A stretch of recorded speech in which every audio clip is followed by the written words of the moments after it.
All right. First 4-person podcast. Just try not to look at the camera. I'm going to try and do an introduction. So to my left, we have Matthew, former HM2, now officially a paramedic, and former Ghost Company senior line for the SPMAGTF. And then we have Jake, HM2, former Ghost Company, corpsman. 4th platoon. And then we have Johnny, HM2, former Ghost Company, corpsman. 3rd platoon. And then me, I kind of stepping stone. There was one person that kind of did a, few week thing at Golf Company senior line. Then I took over. I always felt so bad texting you. Just like, hey man, do you know where these med bags are? And no. And like dude, I don't know what I would do in that situation, to be honest. I'm out of the military. And, like, some dudes texted me about some shit. Just be like, that is not my – I don't know. That was pretty homey. I appreciated that you actually responded to my text. Oh, no problem. Thanks, man. So, you're out. How's freedom, man? Freedom is it was a rough transition, kind of. It's definitely smoothed out a little bit, but I feel like I left after, 6 months after Kabul. I felt I just had it just felt very sudden to leave. Mm-hmm. So it was nice. I was in a right place to get out. I got out not because of Kabul. I got out not because of something else, but I was on track to do that even before we left for deployment, just where I was in life, and I stuck with it, and it was good. Hit a little bumps along the way, when I got to Colorado, but I found my paramedic program, went through it, learned a lot of medicine, which was really good, and here I am now, just taking a little trip before I start working and getting back in life, but I miss it. So last we talked, we were on top of the crosses for the most part, and you were saying that the paramedic program, I'd say you were pretty advanced as a corpsman, I feel.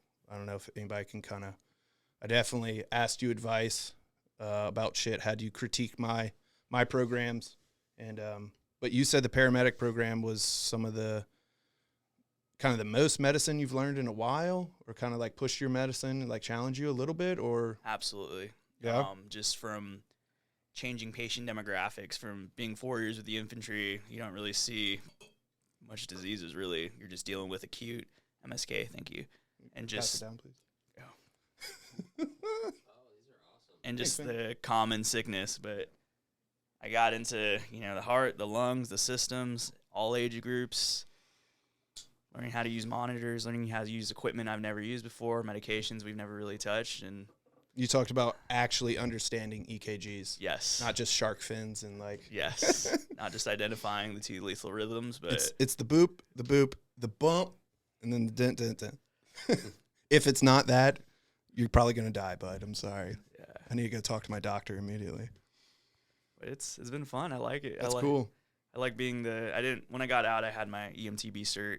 But I kind of just didn't want to be that guy in the ambulance, like coming with all the knowledge I've got from the Navy. Yeah. I wanted to do more, so I challenged myself, and I'm really glad because I don't think I could have taken orders from someone else because it's a weird demographic going from being like a senior line and doing so much and then going to just being a bus driver and taking orders from people that that you're better than after a while. So yeah, plus like I feel like, all right, you have all this experience, but like, how does that translate to you driving a bus? Like you might be a shit driver. GPSs might confuse you. It's just like, I'm a really good mechanic, but I'm not good at running a business. So like, all right, we'll stick with being a mechanic. All right, cheers, boys. Cheers. Thanks for coming on. This is cool. This is Jefferson Ocean, aged at the sea. It's kind of a cool little thing. I like to. Oh, damn. He went. Okay. Oh, we're supposed to be sipping? No, you can do whatever the hell you want. All right, cool. I'll sip it because I have to drive. Trust me, we got a few hours. I think you'll be all right. Plus, we got some cheese danishes. That's Nutella. I got the kiddos some treats, and then my wife's super pregnant. She's like, stop making me fat. All right, anyway. That's cool, man. You did the advanced paramedic, right? I did an accelerated program. Okay, yeah, sorry. My verbiage. The 6-month course. Yes. That's cool. That's definitely something I'm interested in. I've always kind of had that in the back of my head.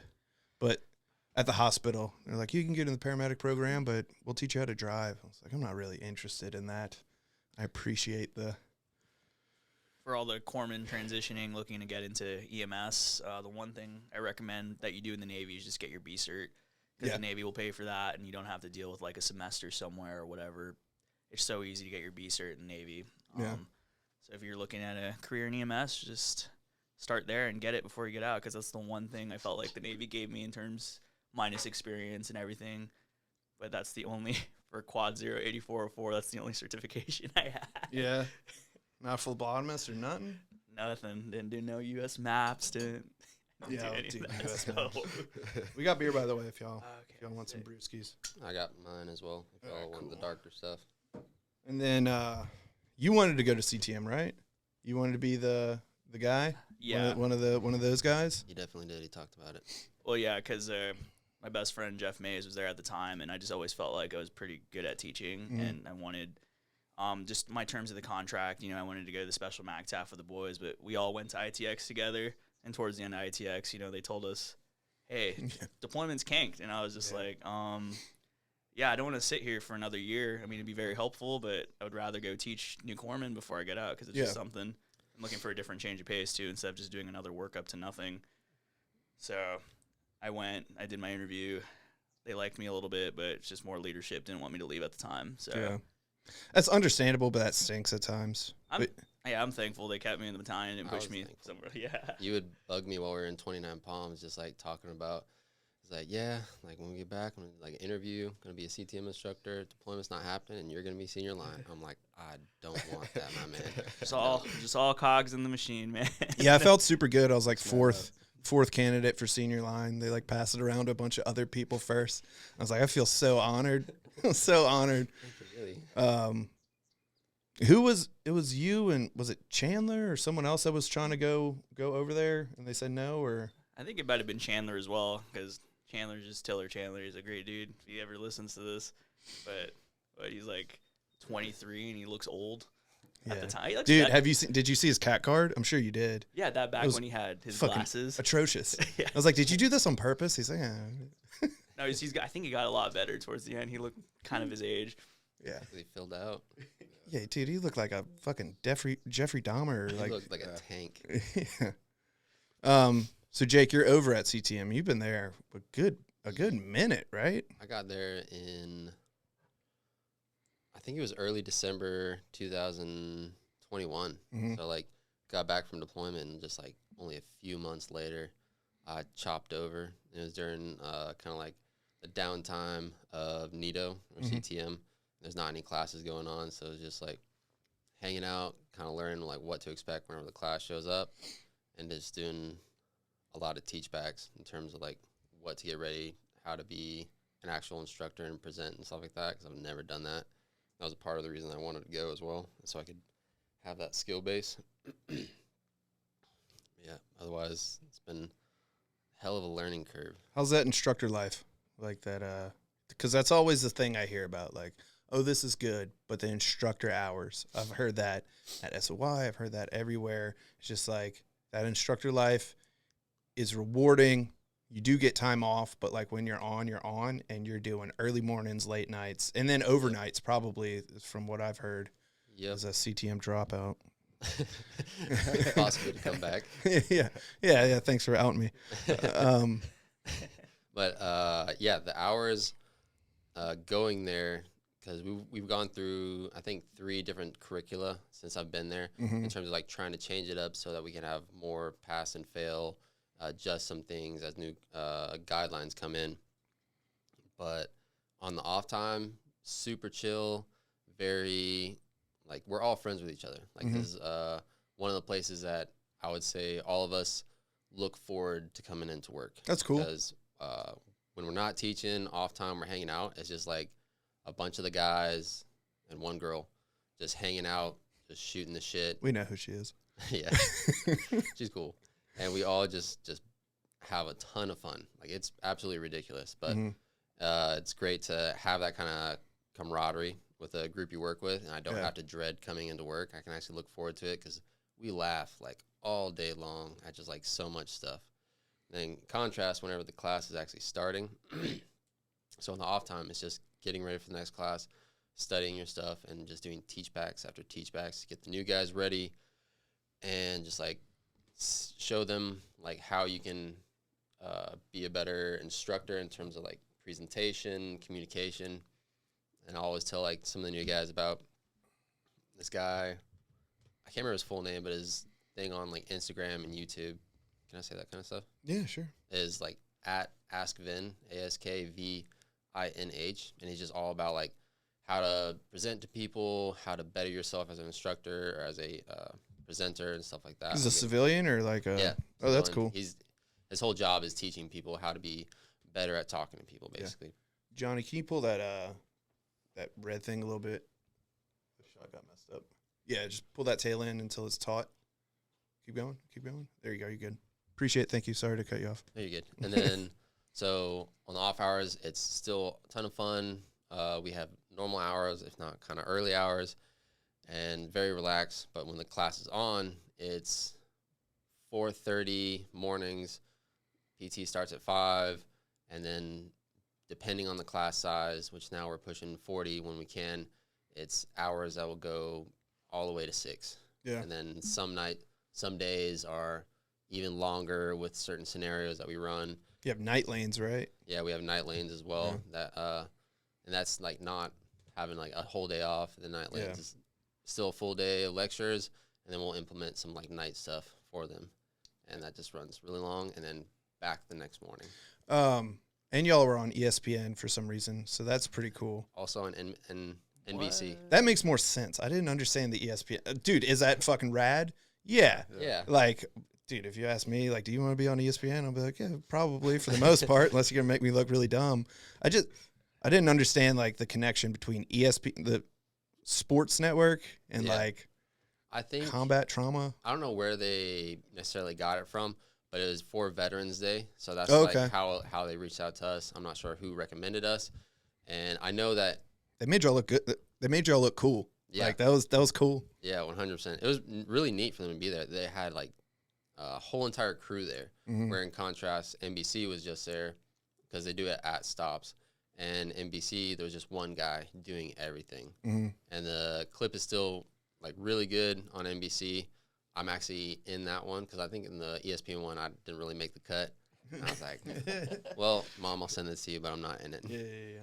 But this one, I'm at the very end, tail end, and you can hear my voice one time. I was like, Mom, I made it. You got to link me those because I have no idea what you guys are talking about, but it sounds really cool. I can send it to you Yeah, after this.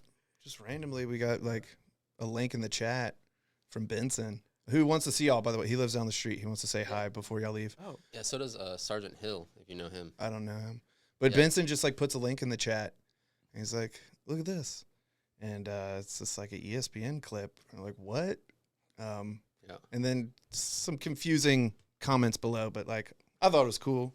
I think pretty much all haters can go fuck off.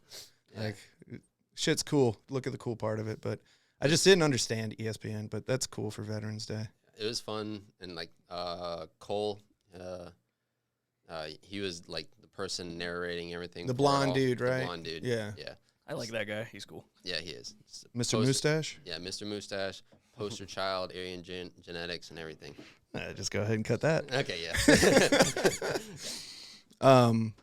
And then y'all have like SWIC come down, right? No? Am I There's SWIC that it does show up. And for like Valkyrie? No, yeah, there's like random guys that'll come to help like instruct Valkyrie. Sometimes in it, it's kind of rare. But SWIC, like Bud's people, will be in the berthing like 2 down from us because they do ranges on Pendleton like once every 2 months or so. Yeah, my buddy, I was either an SOI. I forget where I was, but I was, getting along there in the program in the infantry. My buddy, I think he was an SQT. We're just like, dude, I'm on Pendleton. I'm like, oh, that's cool. I'm in like 29 Palms. And he's like, dude, we're out here. We shot 1 million rounds. I don't know if he's exaggerating. He swore I shot so many fucking rounds. And then like they're like popping squirrels and shit. I was like, you're not supposed to be doing that. It's like, fuck it, dude. Like the privileged Navy SEAL life. And then y'all get to kind of like, did y'all go to Japan? Did you get to do that? I heard y'all kind of like traveling for a little bit. So we are working on kind of like a traveling thing to go to some people to do it. The farthest we've gone right now is just out to 29 Palms. We did a small hip pocket class in a sense, and helping people understand how to instruct their guys for Valkyrie more so. But we also have like some events coming up that we're going to help other.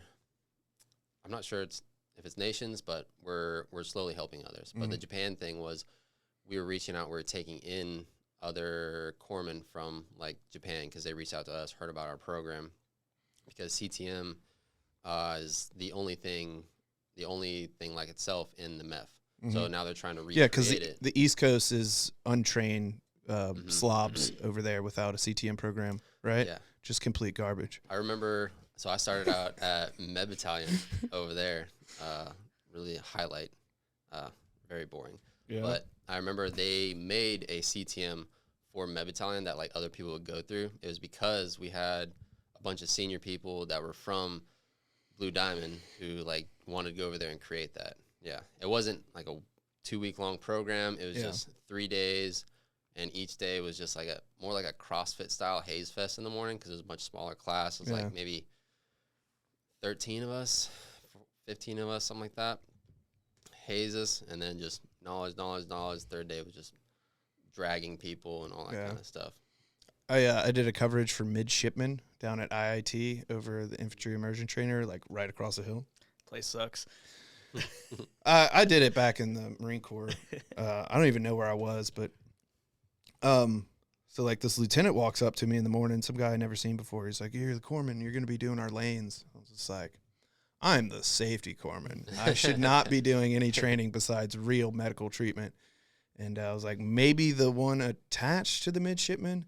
And then I think like CLB showed up, and just like, you just see these midshipmen just like sprinting, and just like broke their shit, like rolled ankles, like falling on their face, like busted noses and shit.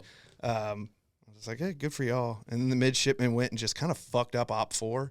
I had like 5 head wounds, like bleeding from the forehead, like bloody faces. Like my MO's like, is everything okay? I was like, it's just a bunch of dudes like crouching in corners getting shot directly in the face with sim rounds. Everything's fine. But yeah, I don't know, maybe I'm saying not MLG.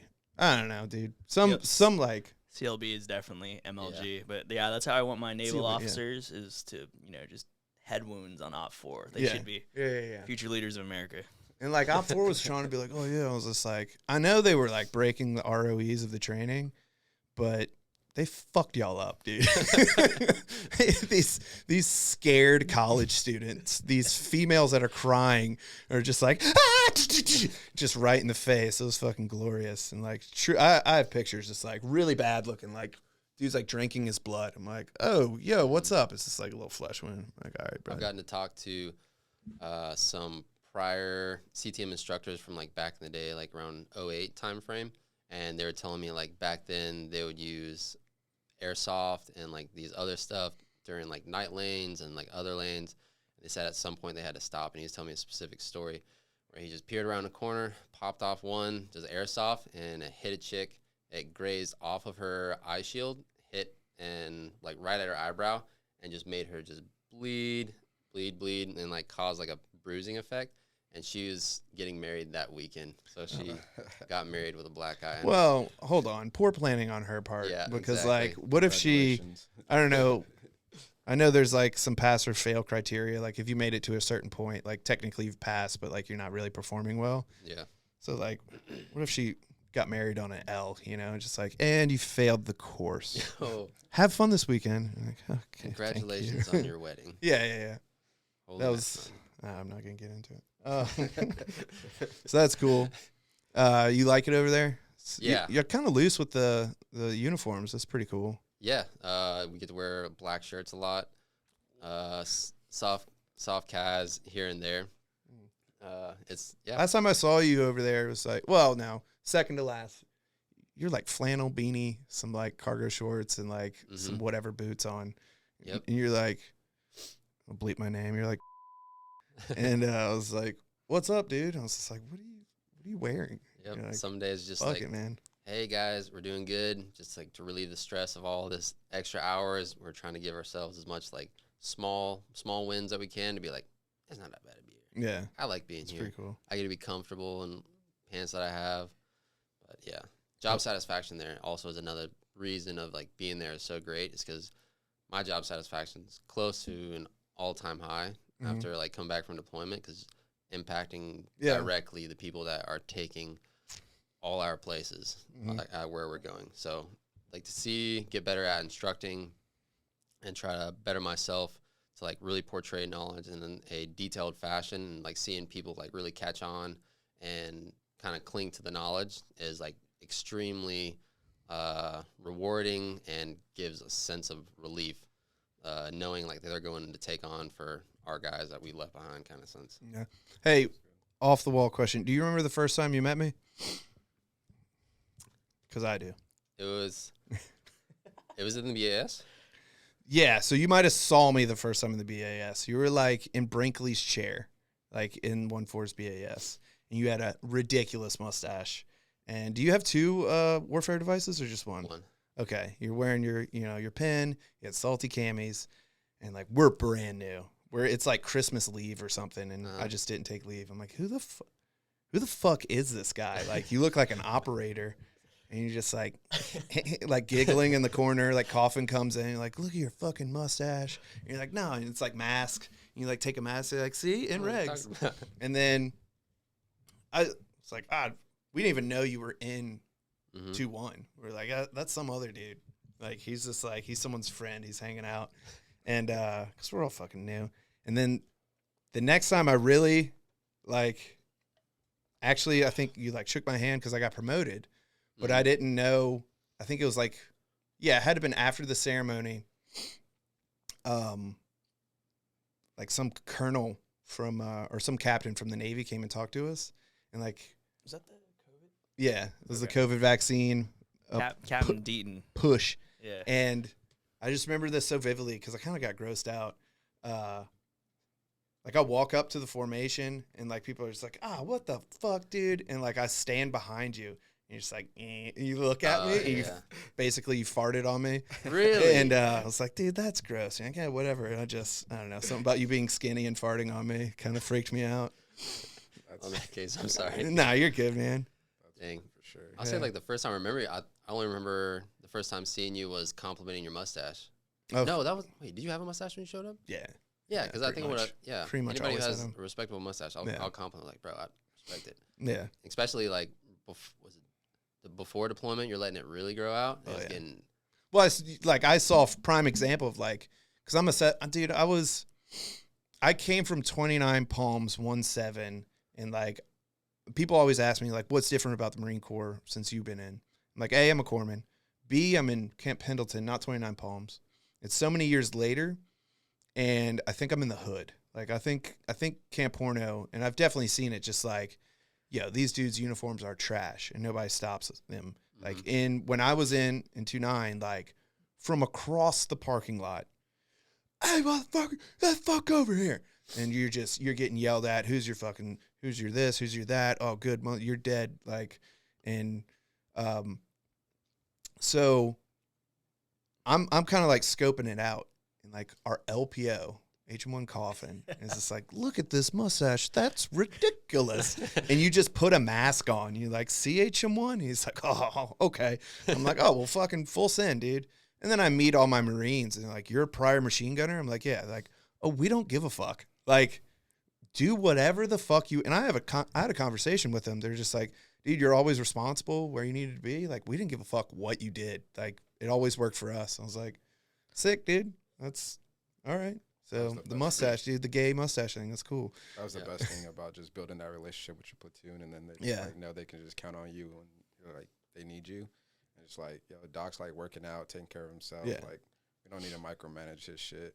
And another thing, like we tried to push it for Sailor 360 when there was a certain jockey-sized HM1 pushing it to try and pick up Chief and Like big jockey or little jockey? someone that would fit on a horse real good. But he was trying to fluff up his brag sheet, and we were pushing so hard for like our lieutenants to just be like, nah, our corpsmen are our corpsmen. They're not going to Sailor 360 on Sunday in Kuwait, and we lost. They politically folded, and they're just like, go ahead. I just love that Sailor 360 is supposed to be entirely voluntary, but people make it seem like if you miss it, you're gonna get crucified. So that has always been my logic towards Sailor 360. We got threatened. Oh, We got threatened like pretty much immediately because we showed up late in civvies with hats. oh, not the hats. Yeah, and like they pulled us to the side and like, why were you late? I was like, I didn't think it was like a hard start time. Like it's Sunday. This is one of our 2 days off. It's like Sunday and Monday, and like no, Saturday we would have like a light day, and then Sunday was like our truly only day off. And like, hey, guess what you're doing? You're doing Sailor 360 PT and then Mando training at the BAS, which is like a click away. I'm like, this is awesome. They pulled me aside multiple times. They're like, do you just not like us? Like, what's your problem? I was like, no, yeah, you're on to something. But like, I hate it here. I had a rough, I lost my, anyway.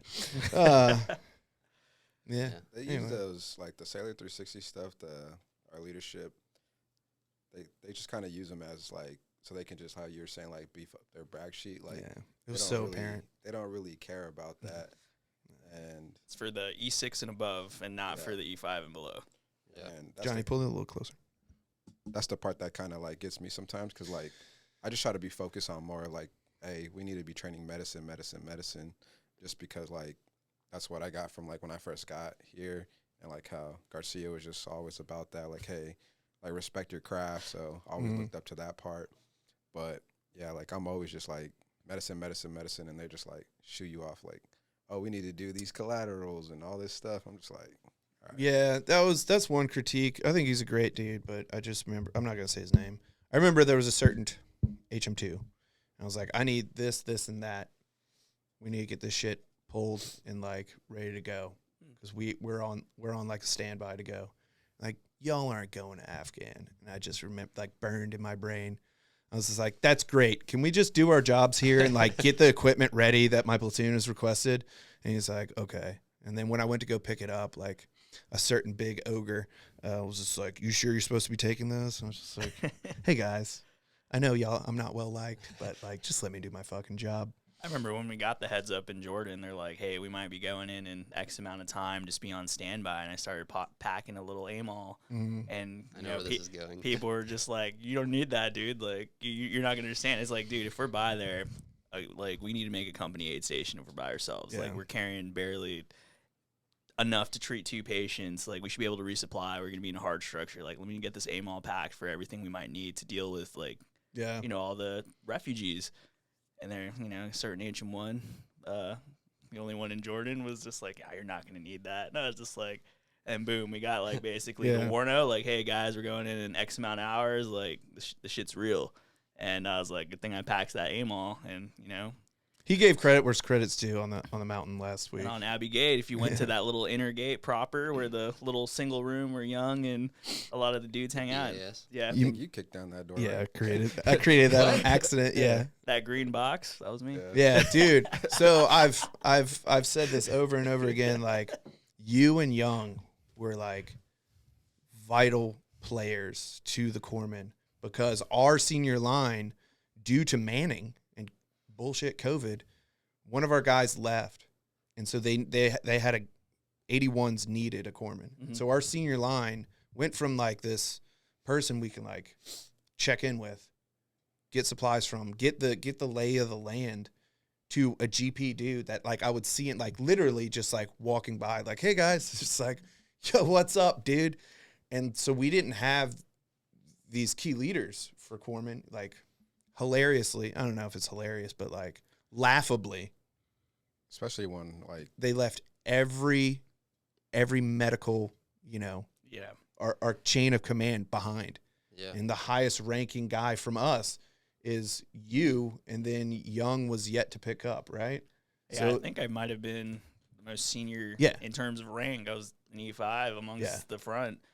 But it's just that They left our IDC, they left our PA, they didn't bring our MO. They didn't bring one provider, which if we set up an intercordon and we had a tent or just some place that we could take people to instead of burdening the STP, like. And then for me, I didn't have anyone to key into. So, like, I remember running into Duffy, and he's just like, he had a heat case. He's like, let's get him to the STP. I was like, what? They're like, shock trauma platoon. I was like, we have that? And then Young is like, we're getting formula and boots and diapers down here. I was just like, we can do that? Like, I didn't have, I have a sergeant and a lieutenant.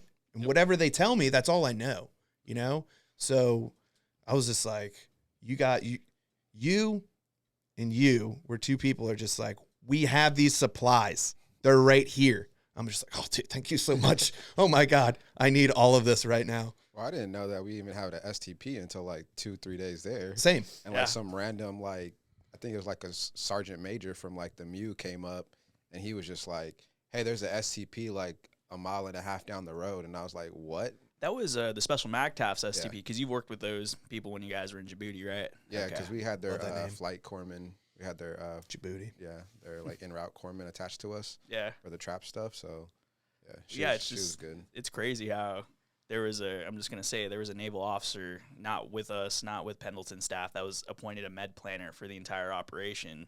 Sick med plan, when we took our guys to the roll 2 and I was telling them about ZAP numbers and they're just like, what is a ZAP number? And I'm just like, this is how we track our patients. Like, so that's, sorry. It's just one of those moments that there's some guy that I met him because I was there looking for our casualties that night. And I was like, hey, sir, like, we got these dudes. And he just had no idea what he was doing. But he has the title of medical planner for the NEO. And no one's on the same page. So sick med planning. Like, so that's when I feel like the egos of an officer or the egos of a doctor can, like, really conflict with shit. Our MO's on her way out. I don't think she'll see this. I don't think she's a bad person. But she definitely has an ego. And it's my first medical welcome to the world of medical medicine was in an ER in Fort Belvoir. And I remember like misspeaking and like saying something to an officer and like going back and apologizing. She's like, what are you talking about? Like, I didn't even hear like you need to drop your like scared Marine Corps customs and courtesies. Like, don't lose your mind. This is what I always tell my boots. Like, don't lose your mind, but, like, I'm an approachable person as a corpsman. Mm-hmm. We don't want you to be scared in this environment to speak up and come up with a better way or stop us before we, like, cut the wrong thing, If you see something, say something, be a part of the team. And I think that comes from, like, scalpel, like, and just being nice to that person, the surgeon in the civilian world and their tech, like, handing them, like, instruments and not being a dick and working together. It's like, but that ego, it's just like, oh, I have this title. And then not expecting anything to happen, which is like, I feel like, especially in medicine, like you got to prepare for like bad shit to happen. I feel like that is our mantra. We prepare for the worst, but most of the time it doesn't happen.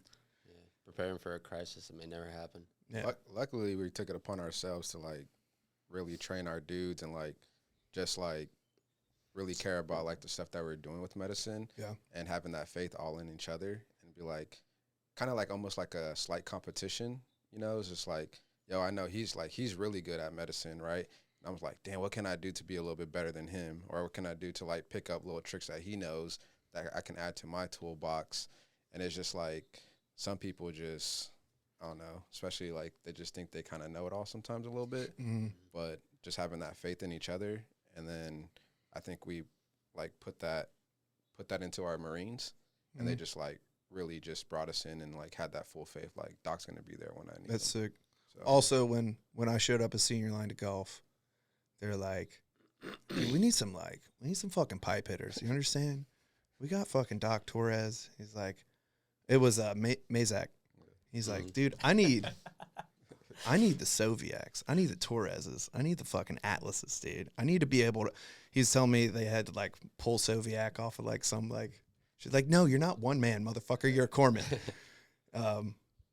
Yeah, Good props to you for that. Just being that dude that always seemed down to do the shit with the Marines and then fucking. Well, like on my point of view on that is just like, I guess like the more aggressive I am, I guess the better position I put my Marines to be more safe.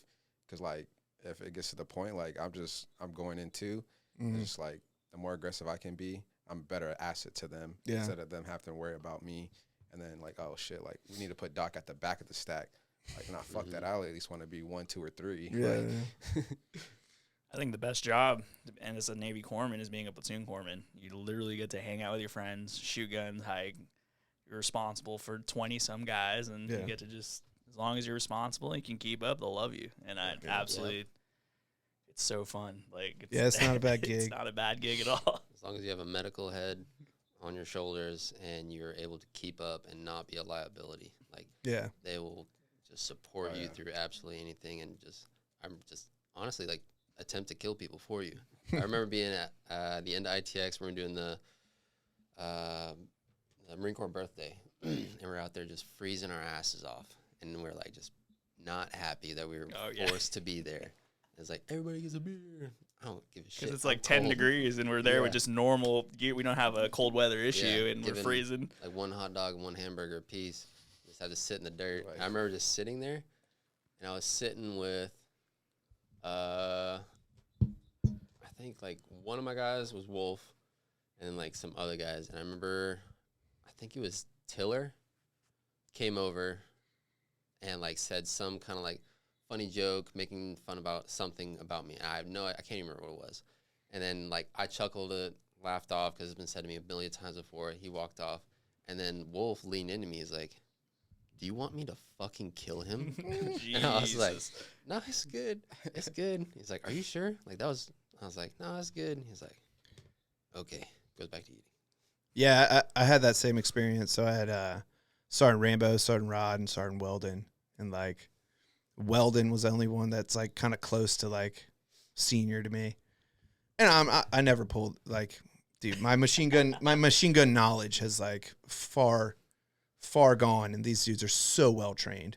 But I still had like a couple years on his enlistment, and I was just pretty disgruntled, and like people are giving me shit at the BAS, and like one day like 2 of them needed to go to the BAS, and they just like walk in, they start like flipping shit over, and it's like, "Hey, who are you? Yeah, him?" I'm like, "Nah, dude, please leave people alone." They're like, "Dude, we'll fuck people up." Like, "Hey, fuck this place." And I was like, yeah, chill out. Like, we don't give a shit. We're fucking sergeants, bro. I'm like, oh, okay. Ooh. I'm sorry for you're so tough. Yeah, but like, what is a medical, like, what is an HM1 gonna like yell at a sergeant? Like, all right, thank you, person. Thank you, Corpsman Raw. All right. Yeah, we're always here. We're just the enablers, you know. I'm ready to walk in and be like, "I need to talk to the medical officer." It's like, "No, Lance Corporal. You don't talk to, you should never talk to a medical. He needs to sign my package that's due today." Yeah. No, that's not happening. Oh, dude, I deal with that every day in tracks. It's like some dude just. Like, how long have you had this package? Right. A month? Today's the last day I can get it signed off. They roll in so entitled, dude. Yeah. Where's the MO at? Like, no. One dude rolled in civvies during like Thursday Mando training, like knocked on our door, or maybe even opened the door without us like telling him to. Just like pops in civvies. It's like, "Hey, I need to get my final physical signed off, and like, when are you getting out?" And I was like, "Hey man, we're in training." And like people kept trying to help him. And he's like, "I've been out for 60 days or something." And I was just like, "Hey man, we're in training." He's like, "I have to get this done. It's an issue." And I was just like, "We're in fucking training, dude. Close the door." He's like, "This is the only day I have." Like, I don't give a shit, dude. Like, you're an asshole. Like, how did you pull that one and get out? Like, dude, I had to track dudes down for PDHRAs. Oh. And I was calling dudes on like terminal and shit. Just like, "How did you get past us?" And you're like, "I don't know." Just like, so I surmise that someone hooked you up and it's like, "Yeah, dude, peace out, homie." And like, I don't think there's anything wrong with that, but like, you didn't do what you're supposed to do, and now I'm asking you to do what you do while you still get paychecks. And you're like, oh. I'm like, get on the internet, fill out a survey, call me back, tell me if you have high blood pressure. That's all I need, dude. Oh, all right. Doc, I forgot my password. I was like, "Bro, you did this 6 months ago. Did you not write it down?" I did, but I don't know my password. I'm just, oh my god. I still don't know how to do a PHA on my phone, but apparently the Marines can figure it out. I don't know. Being a corpsman is a good life. And that guy, man, I forgot his name already at the top of the crosses, Holly's buddy. Oh, Cardona. Xavier Cardona. Yeah, Gunner. he wants to become a medic, a corpsman. And he was texting me for a little while before I actually ever met him. And he's like, how is it? I was like, dude, it's not a bad gig. And especially being a prior machine gunner infantryman, like, dude, I don't live up to the hype people give me, but they're just like, oh, dude. I'm like, yeah, like, you were in like Afghanistan. I'm like, yeah, it wasn't anything crazy. Like, oh, it's so crazy. And then it kind of clicked when like I found out my sergeants have been on like 5 31st Mews. I was just like, what? And like a year or so after I got out, they shut the shit down, dude. It's different requirements now. Yeah. That was a crazy time, just how you're going back to, like, how you were saying, like, we were told, hey, we're not going, Mm-hmm. and then having to do, like, the ITX last little thing that we had to do, and it was just, like, sleep on the side of a mountain for 4 days after just being told you weren't going on a deployment. Yep. Just, like, man, fuck this Gunny shit. Tate talked about that. Yeah. He talked about, like, before their FinX op. Yep. They're just like, hey, guys, deployment's canked. And Gunny's just like, That is not how you do deliverance. Dude, It's just dude. not. What? He's like talking about how he like created buy-in. Like, dude, if you train, like it'll come, it'll happen. You'll be the tip of the spear. And just this like, just popped a whoopee cushion right in front of him, just like, and then just like, all right, but keep focused during this last 12-hour op. We got that same exact speech from Captain Ball at the time. Same exact thing, like just like preparing, and it's like, hey, gents, some things just don't go the way you think they will. To be Getting kicked. to be a company commander and just Yeah. trying to keep your guys in order Yeah. after Yeah. just bad news. Yeah, I remember I showed up and I was about to have my second kid. Like days after I showed up, my second kid was born, and I didn't really want to deploy. I pulled Coffin and I think Ace into a room. It's like, hey, if I could be on RBE, and like, brother, you're going to like the most privileged deployment. You're going to, and like they handpicked you. They found out you're a machine gunner. Like, you're going, buddy. And I was just like, well, I had to do my wife diligence and tell y'all like to put me on RBE. You know, it is what it is, but at least I asked. And so I go to CTM, and then we're exposed to COVID, and like I kind of roger up. I regret this, but they're like, were you guys, I was just being honest. I'm sometimes honest to a fault. And they're like, were you around the guy that had COVID? I'm like, yeah, dude, I'm sitting right next to this motherfucker. And like, who else? It's like him, Solero, you know, Ahmed, you know. Name drop. Yeah. But we had all got, Lavasser had already like dropped us, and like we were already outside talking to, who was the big, I think he came from 2-1, the bodybuilder. Tipton. Yeah.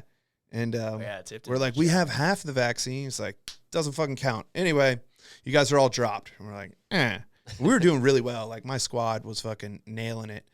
And we find out my kid has allergies. I'm in my car driving my dog to Texas to drop it off with family. And like, I get a text like, deployment's back on. And I'm like, holy shit, dude. I'm in like Vegas right now. Like, what? And I text Ace, and he's just like, you're not going to be in H&S. You're good. Just finish out your COVID bullshit, and like, we'll get you spun up. I'm like, all right. But, you know, it was, dude, I made it. That was literally, like, probably less than a month out, right, before they told us. Like, And I was on Advon. So that was really cool for, you know, my newborn I baby. I think that's when, like, I had the first interaction with you. It was just, like, when we were, like, side by side on that tent in Kuwait. When they had us saying that we were supposed to be, like, wrong. Oh, yeah, when I was smuggling you and Atlas fucking protein bars. Yeah. Yeah, so we all go. Dude, I like the guy, but also I understand some issues. Like, I'm on Advon, he's on Advon. We're both about to go off to our little secret squirrel shit, right? And wherever y'all were going, y'all were supposed to be quarantined by the book. And Yeah. where we were going, we didn't need to be. And Coffin decides, I understand it, but like we have 09 every morning, like syncs with every corpsman across, and like him and Atlas and Torres and me, like we just happened to be there at the same time. They're setting up the BAS and shit, and you're at the meeting. Yeah. And ma'am's like, you're supposed to be quarantined. Oh, well, we can just kind of like slough over it. No big deal. And then like I come out of my tent. You're just like, can you get us protein bars and maybe some like weights? And I'm like, all right, man. Yeah, because I was actually sitting in the chow hall. I'm like eating food. I saw y'all playing pool and civvies. Bro, Like we I'm weren't allowed to do chilling. that. Like, I'm just chilling, eating food. And then our PMT comes up and he's like, hey, what are you doing here? And I'm like, what are you talking about? He's like, you're supposed to be quarantined right now, Rom. And I was like, oh, when were you guys going to tell us this? And he's like, oh, well, I'm telling you right now. As I'm like, got a full plate of food on my plate. And then he was like, yeah, you're supposed to be quarantined. So I was like, all right, whatever. And that's when I hit you up about the protein bars. Yeah. Studied for like, Oh yeah. And yeah. you and that was the exam that did it, right? You Yeah. and Young. That was cool shit. Young. Good So for it y'all. was- it What was yeah. what was your score? Was your So I think our final multiple was like 127. I scored like a 129. Dang, Okay. dude. Yeah. that's yeah, it was 122. This last one that no one So- got, dude. Like no one in 2-1 got picked up. Dang. I got maps, so I never That's had to deal sick, with that. dude. I probably would have been in third class and just got it out. I never studied for a test. Well, 'cause It's oh, my bad. sorry, it's not that hard. Morphin was just like, dude, it's an app on your phone. Instead of fucking dicking around on this, it's like get on Blue Jacket Tier. And my scores went up like twofold. But this last one, I was didn't think I was gonna take it because some shit with my pen. Yeah, Okay. because oh, my bad. This was my last time because I had the EP from Alaska Man. Yeah. So I was like, yo, this is like I need to go hard on Do or this test. die. Yeah. I was like, me and Young, like we tried to study at the little MWR place that they had out there, and he was just like, Young was like, yeah, I'm gonna be here for like 30 minutes. And then I was like, all right. So I probably stood like a little bit longer than him. Yeah. And then studied, and then we ended up taking the test the next day. Young took like literally an hour. He just like went through it, and then I'm like sitting there taking my time, and then I hear like HM1 in the other room like yelling at Young like, you don't give a shit about this, like And he picks you it didn't up. like you're so smart, like all this stuff, and he ended up picking up, and I was just like, What an asshole. yeah, Young. I Cra- mean, Young's an asshole. yeah, crazy time. So Those people that are smart like that kind of piss me off. I don't know if any of y'all are like that, Yeah. but like, are you? I'm the last 10 minutes or 5 minutes Yeah. of every Same. exam I've ever taken. Yeah, in my life. I'm extended time on the ACT, SAT, Mhm. like all that ADD waiver bullshit. Like, Sweating bullets. Like, Yeah. am I going to finish in time? and they used to think I was like bad, Uh-huh. and I would take really long time on like math tests, but I would get like 98s or whatever, and like people think they're smart and they like turn this shit in super fast. They don't show their work and like I'm taking all the time. all the time. Chief, all the the chief time. is literally hovering over me, like trying to rush me. And I'm like, I would tell that dude something. I'm like, can you step away, please? I just I'm can't fucking read for nervous. shit. Yeah, I'm kind of Like, fucking I have retarded. good comprehension, but my reading speed is like Yeah, so low. I was in special ed because of it. my kids have Oh no. my kids have these this 5-minute storybook. I read them, and it's like kind of a little bit older, like maybe like 1950s English. Mhm. You know, not that long ago, but like it's a little peculiar, and I'm just like, like repeating myself, I'm like just getting looking the up, Daddy, you okay? yeah. Just like dad's at a 5th grade reading level, buddy. Do better than him. Yeah, I kind of like I definitely saw it with you guys in golf.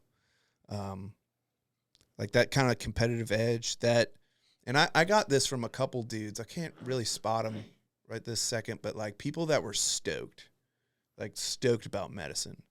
The dude that's like, I want to be this one day, and this like being a corpsman's a stepping stone, because that was never me. I've never wanted to be a lawyer, a doctor, an astronaut, and I would love talking to these doctors in the ER. Like, what what sparked you? When did you know? Or like, when did this become a goal? And I did meet those people. They're like, I was a medic in the Army. I became a paramedic. And then I just really, really worked hard at the CAT, the MCAT.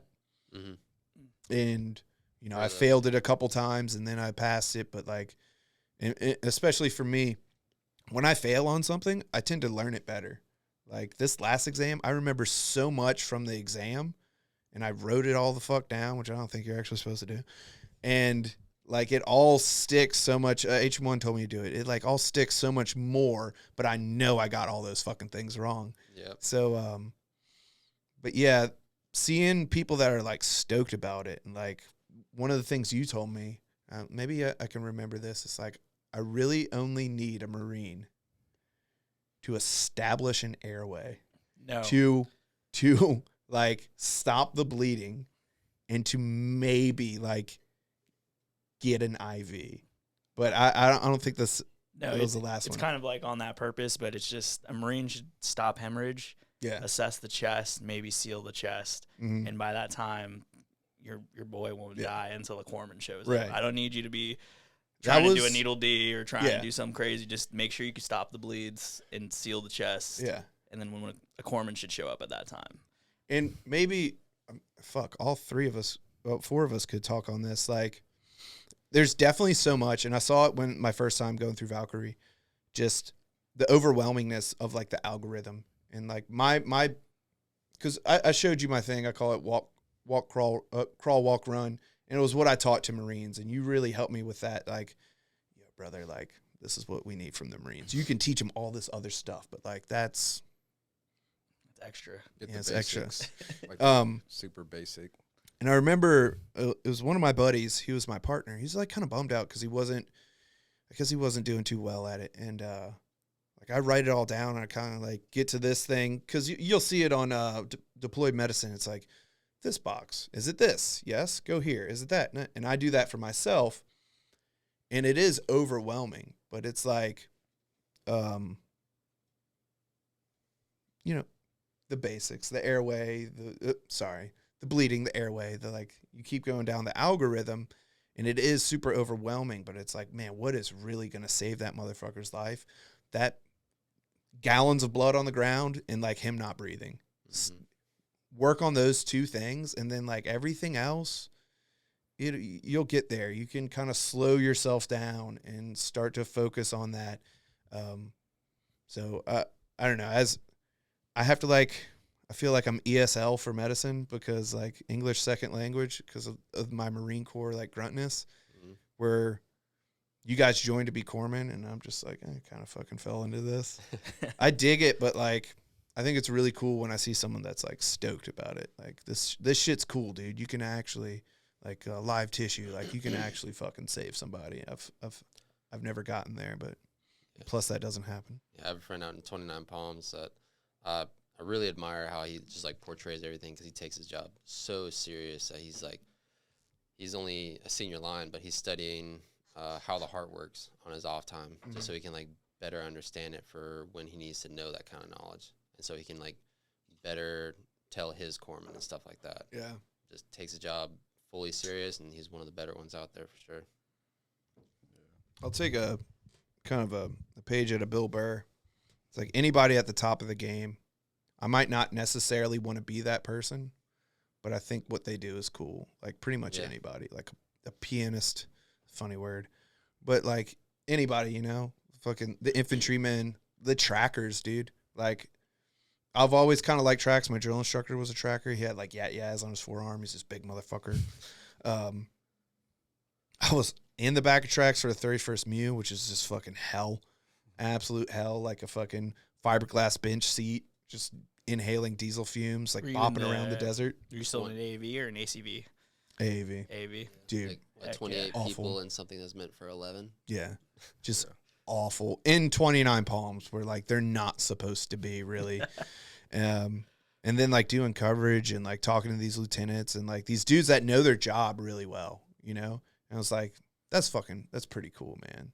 You know? And I also think it's like the pogue that can like actually help me with my paperwork is pretty fucking cool too, you know? But I don't know where I'm going, dude. this is cool. I like this. How y'all feeling? This, pretty good, man. this is awesome. Okay, Like, good, I didn't- man. From the podcast that I've watched on like the YouTube, like watching it, I didn't expect the room to be what it was like. This is a bed. What? Yeah. Whoa, unexpected. My mom comes in 2 weekends, and we fold this out. I'll pack up my equipment. So I just bought that camera, and you guys remember Stanfield? Yeah. Sarn or Cade? Cade. Cade Cade. the Blade. Cade the Blade. He was one of the people who was like, dude, you should get like a far out camera. And before, this morning when we found out that Johnny was coming, I had it set up, and it was kind of a cool thing. And that's why I wanted to buy that fourth camera, to give it like a far out zoom. And because sometimes when like it gets rolling and we're like talking over each other, I just need like one camera to like capture everything. Okay. Yeah, anyway, Cade the Blade, dude. Oh, Cade the Blade. Share a birthday. You do? He's the great value Whitaker. That's one of the things a platoon of Marines said when they first saw him. And Yeah, whenever Great. he showed up, they called him Great Value Wit. I don't understand what that means. the Walmart version. Oh, okay. Yeah. Like the Dollar Tree. I think he's a good dude. He's going to fucking geek out. He's like one of the people that's like diligent about watching the show. Yeah. He's going to geek out. I think he's a good dude, but he's not without his quirks. He's also one of those people who's very diligent about the medicine and actually caring. I think so. Yeah. I really, once he got back from CTM, which is always a weird thing. This is kind of one of the things. Like I do want to like go to CTM. I got kicked out because of COVID, but it was weird being a senior line and not having that course. And then I have Cade show up, and like Ahmed. I have both these dudes that completed the course, and I didn't go. And like I'm in charge of them. And so like I really would just like unleash them onto the company and just like teach the newest shit. Like I didn't go through it last 3 weeks. Like go teach them the fucking go teach. And he was really good about how he conveyed that. Cade the Blade though, the old boxing champion 101. Oh my gosh, that was so fucking funny that day. You wanna break that down? I just remember it was one of my Marines, but he had a thing. So we had like these fight nights, kind of, and we planned them out to the point where like one of my Marines, Los, he even made this pretty extravagant on his phone, like fight card preview of like, because he was going to be grappling with my lieutenant, and like he just wanted to just destroy him. So he made us like this picture of like two faces facing each other with fire in the background, all this, planned it out. And then my Marine, Harmer, had a small vendetta against Stanfield because it was one day in the duty hut, in the QRF tent for us, and he got back in, and Stanfield was sleeping in his bed, and he's like, "Hey, yo, get out of my bed. My turn to sleep." And like Stanfield apparently woke. He was like, "Just go to another one," and like rolled over. Stanfield being First a boot. boy stuff. Yeah, Stanfield being a boot and Harmer being a senior, he did not take that well. And all I heard is like he just yelled at him for it, and like ever since then, like he had a kind of thing against him, so he just wanted to go at him. So whenever the night or the day came to be, and it was just boxing, we're just out there watching it, and Stanfield just went to town on him. I mean, both ends. It was goofy style. Yeah. Southpaw. Because he's northpaw. lanky. What, dude? Stanfield's like what, 6'2", 6'3"? Yeah, he's taller. So was Harmer. Okay. But like Stanfield, he just kept up the endurance. Like Yeah. he just kept it going, and he definitely won that shit. What was the MOS of this other guy?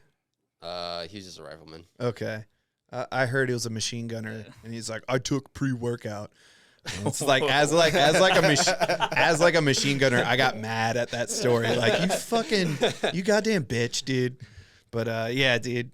Holly told he's like, Cade the Blade, dude, dicing him up, bro. One and one, dude. That was definitely a story on deployment because, like, even our first sergeant came down to see us with the cat and ball, and he was just like, he's like, yeah, your boy Cade's out there fucking people up. Like, K the Blade.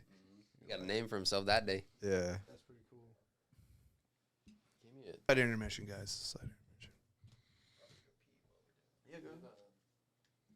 Well, they're out. So you just got back from 31st Mew, dude. 30 worst, bro. Yeah, it was definitely a little mind, just coming I mean, he's back going to come back in, so.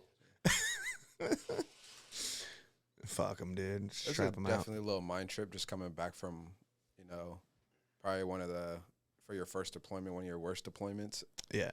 And then, getting chopped over to another whole battalion where you got to leave your guys, that you just build all this, relationships with and stuff like that. And then being told, now we're not going to extend you for the next deployment with us.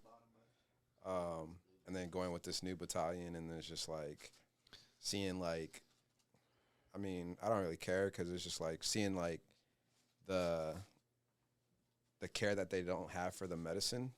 Mm-hmm. It's the part that kind of like pissed me off the most because, me being told like, hey, we want you to go over there, like kind of, teach up these newer guys about like, what could happen and being prepared and stuff like that. So you're trying to implement all these things, and then, you do like a final field op with them, and then seeing like, hey, they called a mass CAS, because we always try to, train for the worst. So they do a mass, hey, we're doing a mass CAS, and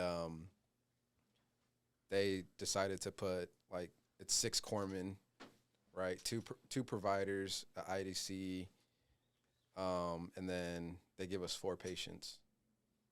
I'm just like, That's not mass cast. yeah. So I'm like looking around. I'm Then you like, look up the definition of mass cast. yeah. So I'm like, this is not a mass CAS. Like, I'm still we don't even need providers for this.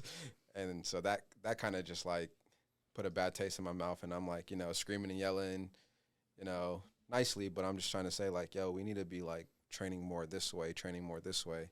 And then just always getting that cold shoulder to where it's like, all right, kinda, after a while, you kind of just, step back a little bit and just like, Yeah. hands off.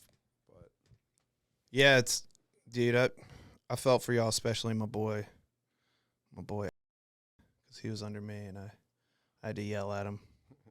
He was not doing the right thing, but he was also not speaking up about some things that he needed to address for himself. Yeah. But he was like, I'll bleep his name from it because he had like a patient at 9:00, Mm-hmm. and I found out at like 9:15. He's like an hour away in San Diego at his girlfriend's place. I'm just like yelling at him on the phone, and like our LPO walks by, like, "You good, dude?" And like, I don't know if it's like the culture nowadays, but like apparently when someone's yelling, like, "Well, dude," everybody like kind of freaks out and like, "Is everything okay?" But like, just trying to like get out, get the fuck away from it, deal with some stuff. And they're just like, "Congratulations, you're going on the 31st Mew." I was like, yo, that sucks. Sounds like Coco's and Japan to me. Yep. A lot of Popeyes. Definitely was. Y'all clicked up pretty good though. Y'all look like y'all having a good time. Yeah, we kind of just, 2-1 guys, we all came over together. So we clicked up like really good, and it kind of put a target on our back because it was like, coming in, it was like, oh, those are the 2-1 guys. It's like, damn right, we're the 2-1 guys, just taking that respect from it. But it's just like, yeah, it kind of just put a target on our back, especially with our leadership. But Fuck it, dude. I've kind of, I'm not trying to like brag or anything, but my outwardness, my abruptness, I kind of always put a target on me. And like, dude, on deployment, dude, I lost my security clearance. I got pulled out. Like, I'm sitting like in frogs, showing up to H&S, fucking like little gay ass sinks in the morning, dude. Fucking, I don't think she's a bad person, but Garcia's like telling me to fucking get a haircut and like trim my mustache. I'm like, It means something when it comes from her. bitch, you're fucking HM3, just like me. How about you get your fucking ponytail a little tighter? I don't think she's a bad. I was definitely in like a bad spot and taking my anger out in the wrong way. And I was never that confrontational, but like I'd be like, yeah, I think I need to get a haircut. She's like, I think you do. I'm like, but I was just hating fucking life, dude. And yeah, I paint myself into a corner sometimes, but I usually prevail. You know, I'm usually good enough to make the cut, except for that one time in Buds. But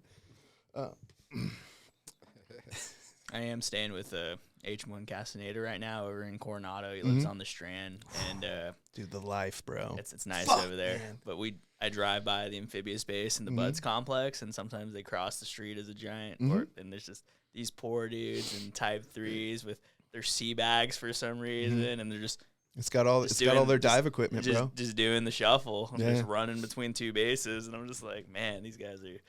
You can tell who's like the senior class, and I think they're dropped a new class right now because there's still like 100 of them. Yeah, running. you'll see them like they'll run with like 8 points. Yeah, and then they'll get the officially like Buds has started. They're wearing the green helmets. Okay, so they're still in 8 points. The ones I saw, and then you'll see the blue dudes who are in dive and have passed Hell Week, and then you'll see them like after Hell Week, just like you'll have the like hurt dudes that are like okay to walk. And they're just like, yo, dude, like you are fucked up. Like I went and brought them all like creams and shit and like dip and like Gatorades and stuff after I was DOR'd, but I was still like local and like brought them all this stuff and like got a couple guys milkshakes. And just one of the dudes, he was 18 and he just had these fat fucking ankles. And I was like, oh my God, dude. And they're just like all fucked up, like trying to get to their rooms and shit. Like, oh, dude, it's like, it's something they have. Sorry to talk like I know what the fuck I'm talking about. I'm a bud stud, but like, it's studies show that they have taken like 10 years off their life doing Hell Week, and sometimes people do Hell Week like twice. Like I haven't heard about that. Yeah, it's so bad for you, and they've talked about how like it's pointless to do boats on heads because it's not a thing anymore, and it's like. There's other ways to test these dudes and not hurt them so bad. And they just have such like operator fatigue and back problems. Like my buddy was a SEAL and his buddies came to his wedding. It's like this fucking SO1, this hard motherfucker. He's just like, I can't feel my right leg. I have constant like disc issues and like all this shit. And he's like, I just love it though. I love fucking, he didn't say I love killing people, but that's what he was getting at. But yeah, it was a really fun program, but it was 4 a.m. every day, 10 p.m. And you're just like, ooh. Tuesdays was the long days, but like me being the advanced age for that program, I felt it. And then you have some 18-year-old running fucking 6 minute miles on the beach, and I'm just like, I wish it was all you, state dude. track, bro. You're just Yeah, like, dude. Jesus. I was in cross country. Literally Olympic swimmers. We didn't have any in my class, but my buddy did. Literally Olympic swimmers, and one of the guys I know that's a chief was like this hockey player, and they did their what is it? I forget how many miles we would swim in the ocean, but he was like further along. This Olympic swimmer gets to the halfway point, takes his fins off, and then still finishes before this other guy with his fins on. And he's just like, I was a bad swimmer. I'm like, well, you made it, bud. But it's a cool program. It's like student led. So it's like if the students are performing well, if the students have a good attitude, it's a lot easier. If you're on time for all your check-ins and all you have to prep. Dude, those instructors aren't lifting a finger. They're driving in their fucking jacked up F-250s, like with a loud phone, like run faster. And like they play some weird, like off the wall fucking pop music while I'm just in the way back. Like, I'm fucked, dude. I'm so fucked. But yeah, you have to wake up at like 3:00 in the morning, prep boats, you know? Yeah. How old were you when you went through? 30. 30? Yeah. I have one of my friends, he was a PA for the Buds clinic there. I was like talking to him because I was with him in Okinawa, and he was just talking about like, dude, for the first like month or two, and he said like Hell Week was the worst. What people come with like just horrendous chafing, and like since it's Buds, like all the providers can do is say like, yep, this is how you treat it. Get back out there, champ. Yeah, you only have so many hours to go to sick call. Like you can go and like maybe get your ankle wrapped or something. But like if you go too many times, like I think 8 hours cumulative, done, dropped. And so my buddy blew something out. He fucked something up, and he's like limping. And they're like, "Hey man, you're down for this many hours, but you can continue." And he's like, "Well, I'm done." He's like, "We're just giving you your options." He's like, "Fuck." So he had to repeat Hell Week. Shit. Fucking, yeah. Damn. It's a fun program, dude. I just, woulda, coulda, shoulda. Wish I got my shit together earlier, because I got out of the Marine Corps, and I was just like, fuck this, dude. Fuck civilian life. I'm not digging it. I had a like bad breakup, and Oh. and I was smoking weed at the time, and I just like walked. I have like sawdust from like chainsawing on my jacket, and I just like walk into a fucking recruiter's office. I didn't know anything. It wasn't a special warfare recruiting office. I was like, I want to be a fucking SEAL. And they're like, okay. I was like, might take me a little bit to sweat this weed out, but they're like, we're just going to pretend you didn't say anything, bud. I'm like, all right. And like some dude called me. He's like, nah, dude, like we don't take prior service. I was like, what? Like I'm a fucking combat veteran. What are you talking about? Like, it's like, nah, dude, sorry. And then I talked to the mentor, who's a civilian. He's like, brother, you get the scores, I'll get you in there. I'm like, okay. And then like, fuck, dude, like 2-3 years later, I finally like get my shit together and start like running a lot. And I was getting the scores pretty close to what I needed. And they're just like, I know this is hard to hear, but we don't care that you are a machine gunner in the Marine Corps. They have machine gunners, but that's not their only job. Nice. That's such a small portion of what they do.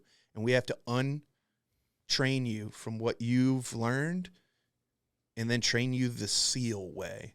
I was just like, and they gave me like a hard no. Like depleted, just like in my room at my parents' house. Like, I'm a fucking 30-year-old, like 29 years old. Like, I'm a piece of shit. And then my recruiter calls me. And he's like, dude, what do you want to do? Anything but SEALs. I was like, I want to be at SOIDC. He's just like, I could kind of just hear him like drop the phone for a second. He's just like, brother, that's not even special warfare. That's a regular recruiter. I was like, dude, you're asking me, and I'm telling you, if I can't be a fucking SEAL, I want to go back with Marines and do some like special shit. He's like, all right, dude, let's work on this. I'm like, all right. And this other dude was my age, and he's prior service, Navy. He's like a CB. And like we were able, I was like, well, Department of the Navy, right? And they're like, oh, and they like pulled some sneak shit and like got me a contract, and then I didn't make it. Sorry, guys. It was a fun program though. Did y'all ever think about that SOIDC pipeline, or was that ever interesting to you? Shoot, back in field med in 2012, I felt like I got a little bug right out of corps school, but started running a lot and swimmed, but I was just like, I got married at the time, so that was kind of like my focus, and kind of just dropped it from there. And I don't know, we need conventional forces out there. Yeah, so the reason the podcast is called Security Clearance is I knew like I was going to lose my clearance, because like all this shit I was not upfront about, which I should have been. Little note to you future military service members. And then it happened. I got my shit kicked back like at the worst time possible when I was making $108 a day. Nice. But I want to change the name. I think I'm going to change it in a little while, but Reg Ops. Like regular operator, what we are, right? Because you go on YouTube and it's Sean Ryan, Navy SEAL, CIA agent. It's Jocko Willink, fucking Mustang Navy SEAL since he was 18 years old. It's this Green Beret, this Delta operator, all these different people. And I've looked for like conventional operator, all these different things, and there's no one. But who's the Cody? The master sergeant from MARSOC that started off in 2-1. He's like the only guy. Alfred, yeah. Yeah, Cody Alfred. He's like the only guy I've like kind of been able to find that's just like, yeah, I started off regular, and then I, advanced my way up. I know there's a couple corpsmen out there, and I've kind of got on their shit, but they're kind of talking about mostly admin stuff. And, this podcast isn't to necessarily like talk about HKIA. That was definitely a thing. I think it's a thing that's under talked about. But like, who were the dudes? I think it was Lieutenant Hoey. I was out at like one of my first ranges as the senior line. I'm just chatting with him. He's acting CO. He's like, dude, I wanted to do the MARSOC thing. But then when we were out there, and I think you guys worked with some fucking SEALs. Allegedly, right? Some people on the SPMAGTF allegedly worked with some SEALs. And then when it came to HKIA, there was desert Marpats and there was green Marpats. And the Army was somewhere else, and British people were fucking capping dudes. And, like, that's who was doing the work. Yes. And according to other people, those dudes were there. Those elements of the special operation groups were there. But they were doing their little, insert, excerpt, grabbing VIPs, and we are the masses. We are doing the work. And in the ER, there's a dude, I want to be SOIDC. I want to be SOIDC. He's a kind of a fatter corpsman, and all he's ever known is the hospital. Nice. And I told him, I'm like, hey, man, I was of that same mindset. But luckily, I had my brother, who was a 0311 and 14 in 2000. Did the stuff everybody wishes we could do, right? Everybody wants to join the military to do the thing. And I was like, I want to be recon. Because when he graduated boot camp, my other brother was like, yeah, dude, there's recon. It's like Navy SEALs, so the Marine Corps, and it's even harder. Back then, it was before. This is 2000. This is before 2006 when MARSOC was created. Mm-hmm. I was like, yeah, fuck yeah, dude. That's what I want to do. And so I wanted to be a dog handler, but also I had like this recon thing in my head. And then my brother's like, well, be a dog handler, you can be a cop. Ain't nobody like cops, dude. Be a narc. Yeah. And he's like, truly. I'm like, all right.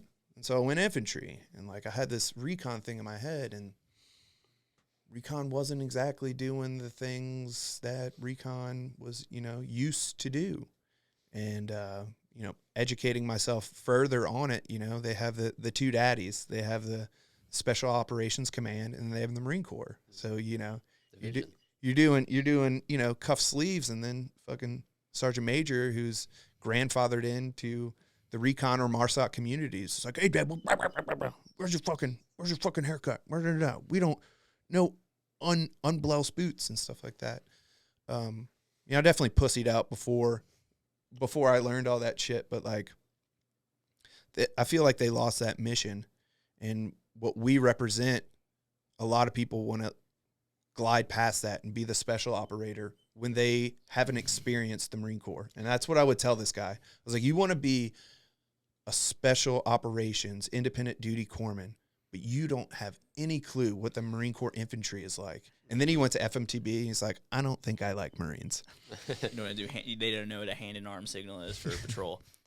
I agree with you with conventional force. I love the infantry. That is the happiest places I've been with infantrymen, because they're the 18, 19-year-old short Mexican guy from just up the hill, California. But these dudes are running through doors, like just no questions asked, humping gear that they shouldn't be. I saw a little dude named Nava from Foxcom. We did Bridgeport. This dude was pulling a Mickwick. He was on his snowshoes. He had a 320, and then he also had the mine detector. And he was humping this thing. This dude's barely like 110, so good. He went to the point where he just spasmed out completely and took himself out.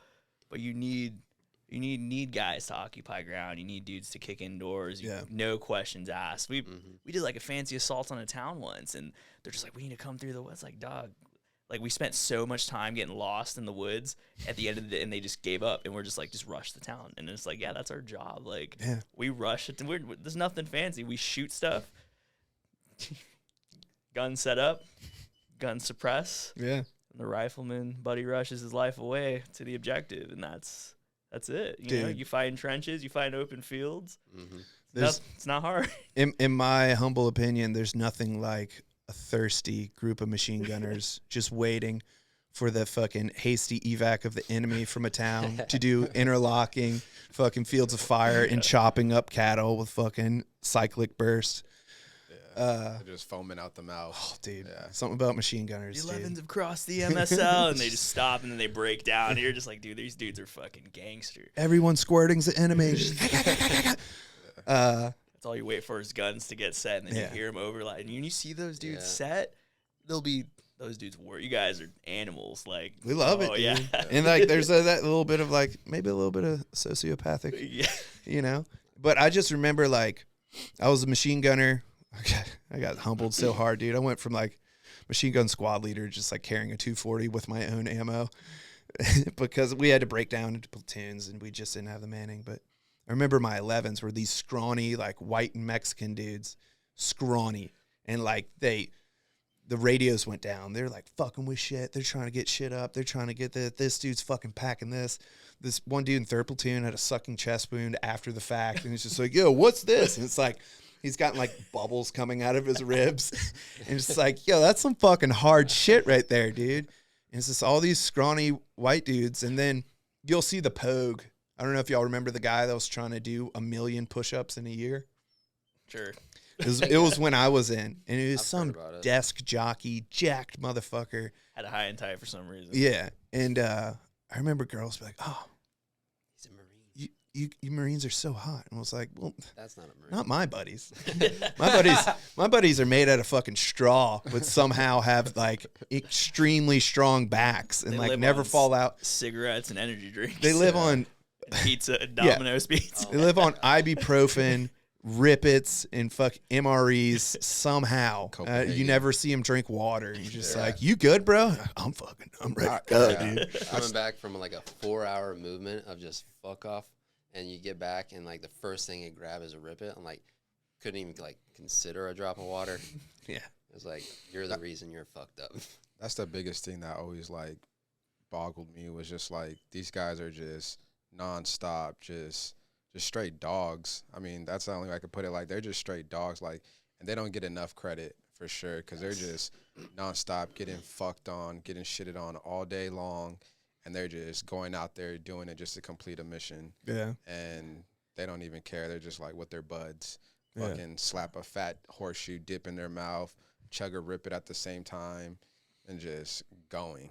Well, that's why it's like, it's very, I remember one of my buddies, Zach Smith, hope you're doing well, was just like, dude, I missed out on college. You know, I joined when I was, 17, and I missed the frat life or whatever. And I was like, brother, we're in it, dude. If you're not married, that barracks room might as well be the frat house. Yeah. And shit's wild, dude. It's a different beast. And like, there's pros and cons, you know. You don't want to get graped by some fucking 220 pound fucking juiced up fucking senior, but you make your way in life. You figure out how the halls of the high school work, and fucking you earn your cred. And Yeah, the bottom floor of the Taj barracks was where Smoke, freaking Page, Spitz, Cheech, all them were at. That was called Frat Row. yeah, dude, walking in fear as a little fucking PFC, and like walking past the duty. It's like my first week, and like one of us says good morning, Lance Corporal, and the other ones don't. He's like, what? I know I'm senior Lance Corporal. I've been to Iraq. Who the fuck are you with? And we're like, PFC Crenshaw, who got a DUI, is our senior. You're like, good bitch, I fucking got you. And it's like, PFC Crenshaw, we got yelled at by the duty.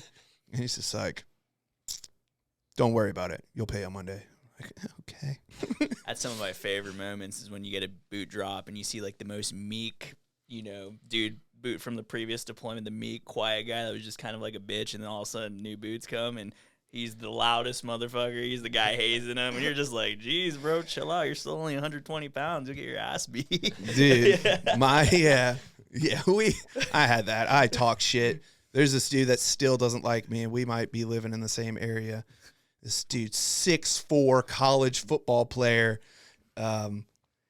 and he just had this voice, and he was like kind of sensitive, and I was like, you fucking bitch, like yelling up at him. This dude could just like hammer fist me, like fuck me up, and just took everything I gave him, and still doesn't like me because of like how hard I was on him. But yeah, dude, I had like 3 college football players I was yelling at, like, dude, these guys. And then one of them like became a sniper. We would do this kind of fun thing, but I understand like later on in life it's not exactly. But we go up to our boots and like push their nose, and they go boop, and like he had made it into snipers. And I was like, hey, corral. He's like, just like staring at me. I was like, just do it. He's like, I'm not doing it anymore. I'm like, how the turntables have turned. But yeah, it's a weird thing. We were nervous about one of our peers, Eric Rodriguez, which, god damn it, dude, come on the podcast, you flake. He was 80 gravy machine gunner. He was a spaz when he was a boot. He would get us fucked up. He would forget shit. He'd be late, all this stuff. And like, dude, is this gonna be one of these guys we have to like separate from the boots because he'll like teach him some wrong shit? And dude, he pulled it out of nowhere. He was like one of the not worst seniors, because he definitely gave them like the education, but was so hard on them. And we were just like, yo, Eric, where is this coming from? He's like, I just got it together, guys. Like, all right, dude. I don't know. It's a beautiful thing when it kind of works. Hardcore dudes for sure, and they don't get enough credit. Yeah. I also love the guy that can't assimilate to California, and he's got his cowboy boots and his 10-gallon hat and his button up, and it's like, yeah, have fun getting approached by fucking zero. He's driving his big Dodge truck from the 90s, just burning all his gas, going. They told me E1 financing. I think it's a good deal. Fuck yeah, dude. Yeah, they also don't get the credit for like the stigma of they're dumb as shit. Granted, they're in there for fucking sure. Dude, I get But mad still. The amount of like just superior intellect that I've met, that are just 11s and 31s that would just be killing life if they weren't in, and are just like honestly deadly individuals in terms of knowledge and physical capabilities and leadership. It's like, why are you in? Dude, and I'll give it. I throw a lot of shade, especially at the 81s, because they're always doing some dumb shit. But like the knowledge of 0341 fucking Mortarman, dude, like damn, dude, you're shooting shit over our heads, bro. Like that makes me nervous. But I'm glad you guys seem to know your job really well, because y'all are saying some shit I don't understand. You're hanging back at the fob, and you're just like, correction, right? No. I'm just like, yo, that's a bomb, dude. You're about to fucking tube launch a bomb, bro. Fuck that. Yeah, they do have that bad stigma over them about like the infantry are dumb guys, but man, the shit that they have to know and learn, and like they could just recite off the top of their head if they don't, and get fucked up if they don't know their knowledge. Like, it's wild. Yeah.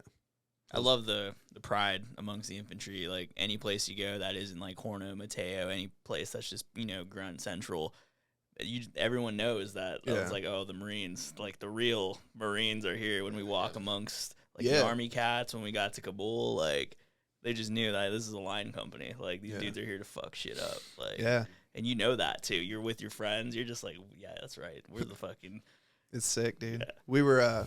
I was over at the IIT last week, and they had tracks Op 4, and then they had infantry Op 4 like show up, and like the tracker's like, yo, dude, those infantry dudes, like, they're fucking getting it. Like, yeah, dude, they fucking get to shoot some fucking midshipmen. Let's go, dude. And now they look cooler with their bump helmets, the 31s, the suppressors. Now an infantryman really stands out. Which that was a big shock to me. So when I was getting out, they were talking about the IAR infantry, fucking whatever, the automatic rifle. I still don't know the nomenclature. And then 27. Yeah, I'm showing up, and like Cat all has M4s with suppressors, camied out. Dudes are wearing like ghillie over their packs and stuff. They're not wearing Kevlar covers, which I didn't think was like a thing. They're like, that shit's gay. I was the only guy in golf that had a Kevlar cover, and they hated it. Piazza would be like, take that shit off. I'm like, nah, bro, I'm special. We had, what was it, the 32s, the MVGs, the fucking, the binos. The IAR was about to get retired. It's still around, but like they're talking about like, this fucking heavy ass thing is about to get like. Man, I used to have to fucking run with that. You humped with it at M27. You're a bro. corpsman and you had one. Yeah, bro, they fucked you. That's gnarly, dude. They're just like, if Torres dies, at least we could use his rifle. Yeah, bro, I had to carry that shit, but I used to fuck with it all the time because we used to do like the 9 holes, and back in Saudi Arabia, and my LT got mad at me because like the last 9 hole at the bottom where you have to like you're basically like on your knees looking down. I fucking send that shit full auto, just through that little small 9 hole, and he's like, "Doc, what the fuck?" Like, my bad. Just letting it rip. I think that's such a travesty. Like, you have a 240 or a SAW or IAR, like 3-shot burst, and like, dude, let them feel it. Let them make it a controlled environment, but like let the gun do what the gun does, man. Fuck yeah. But yeah, that was a big shock to me, seeing all that.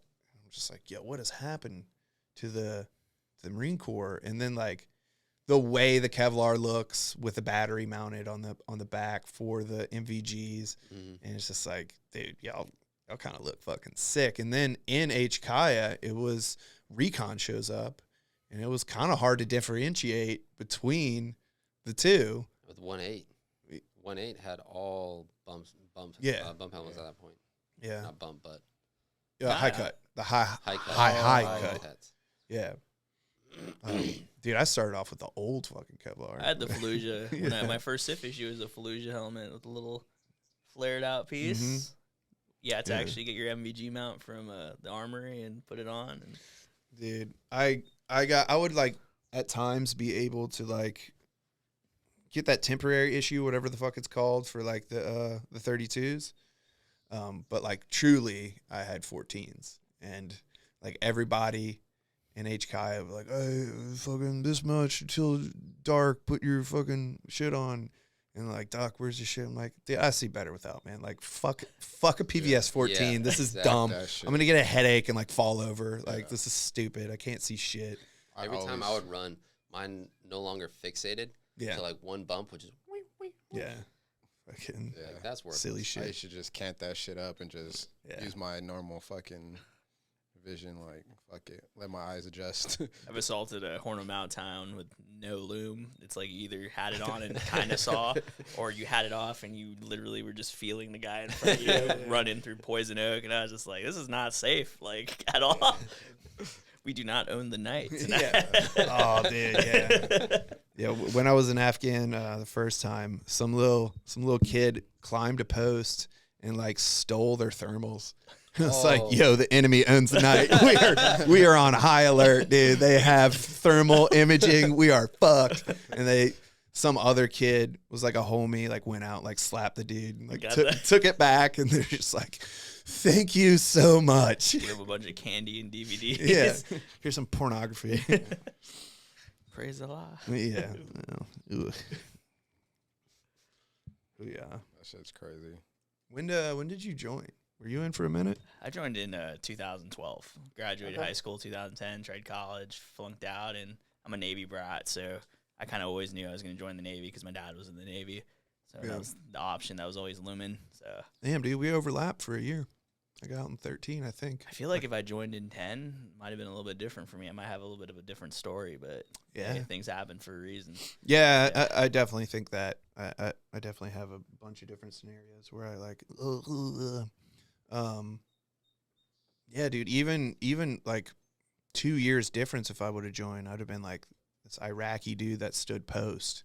And like those dudes weren't all that helpful to us because like, oh, dude, fucking, and like Gunny Tate was talking about it, like there is overlap on like the enemy and their tactics and stuff, but like Iraq and Afghan are two different beasts. So you take that senior knowledge and you try and apply it, but he always talked about, or he talks about like, this is what I know and this is what I can give you, but prepare for it to not apply. And I remember, this is back when like everybody thought they were going to HKIA. Like Rossetti was like, yo, dude, like, what do you think Afghan's going to be like? I'm like, dude, I know the Sangin Valley with like opium fields and shit. I think we're going to like a city. I was the same way. I flew into CAF in Kandahar my first time, and I was like, oh, dude, it's a nice base. Like, it's protected. We're going to be safe. Like, and then you see the footage of everyone on the planes, and And then when we showed up, I was like, dude, this place is the Chaos. Wild West. Like, Mhm. there's no control. There's no Yeah. order. And it was very interesting for me because when I was there, we had complete control of the country, like complete.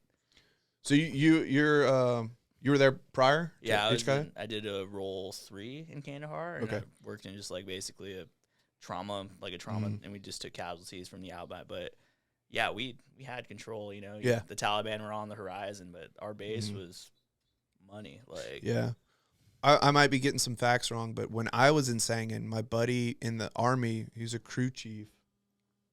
Oh, my God. My buddy who's a crew chief was somewhere. He might have been in HKIA, like back in 2012. And I was like, what's that like? He's like, oh, dude, we walk around base. Like, everything's pretty well controlled. I was like,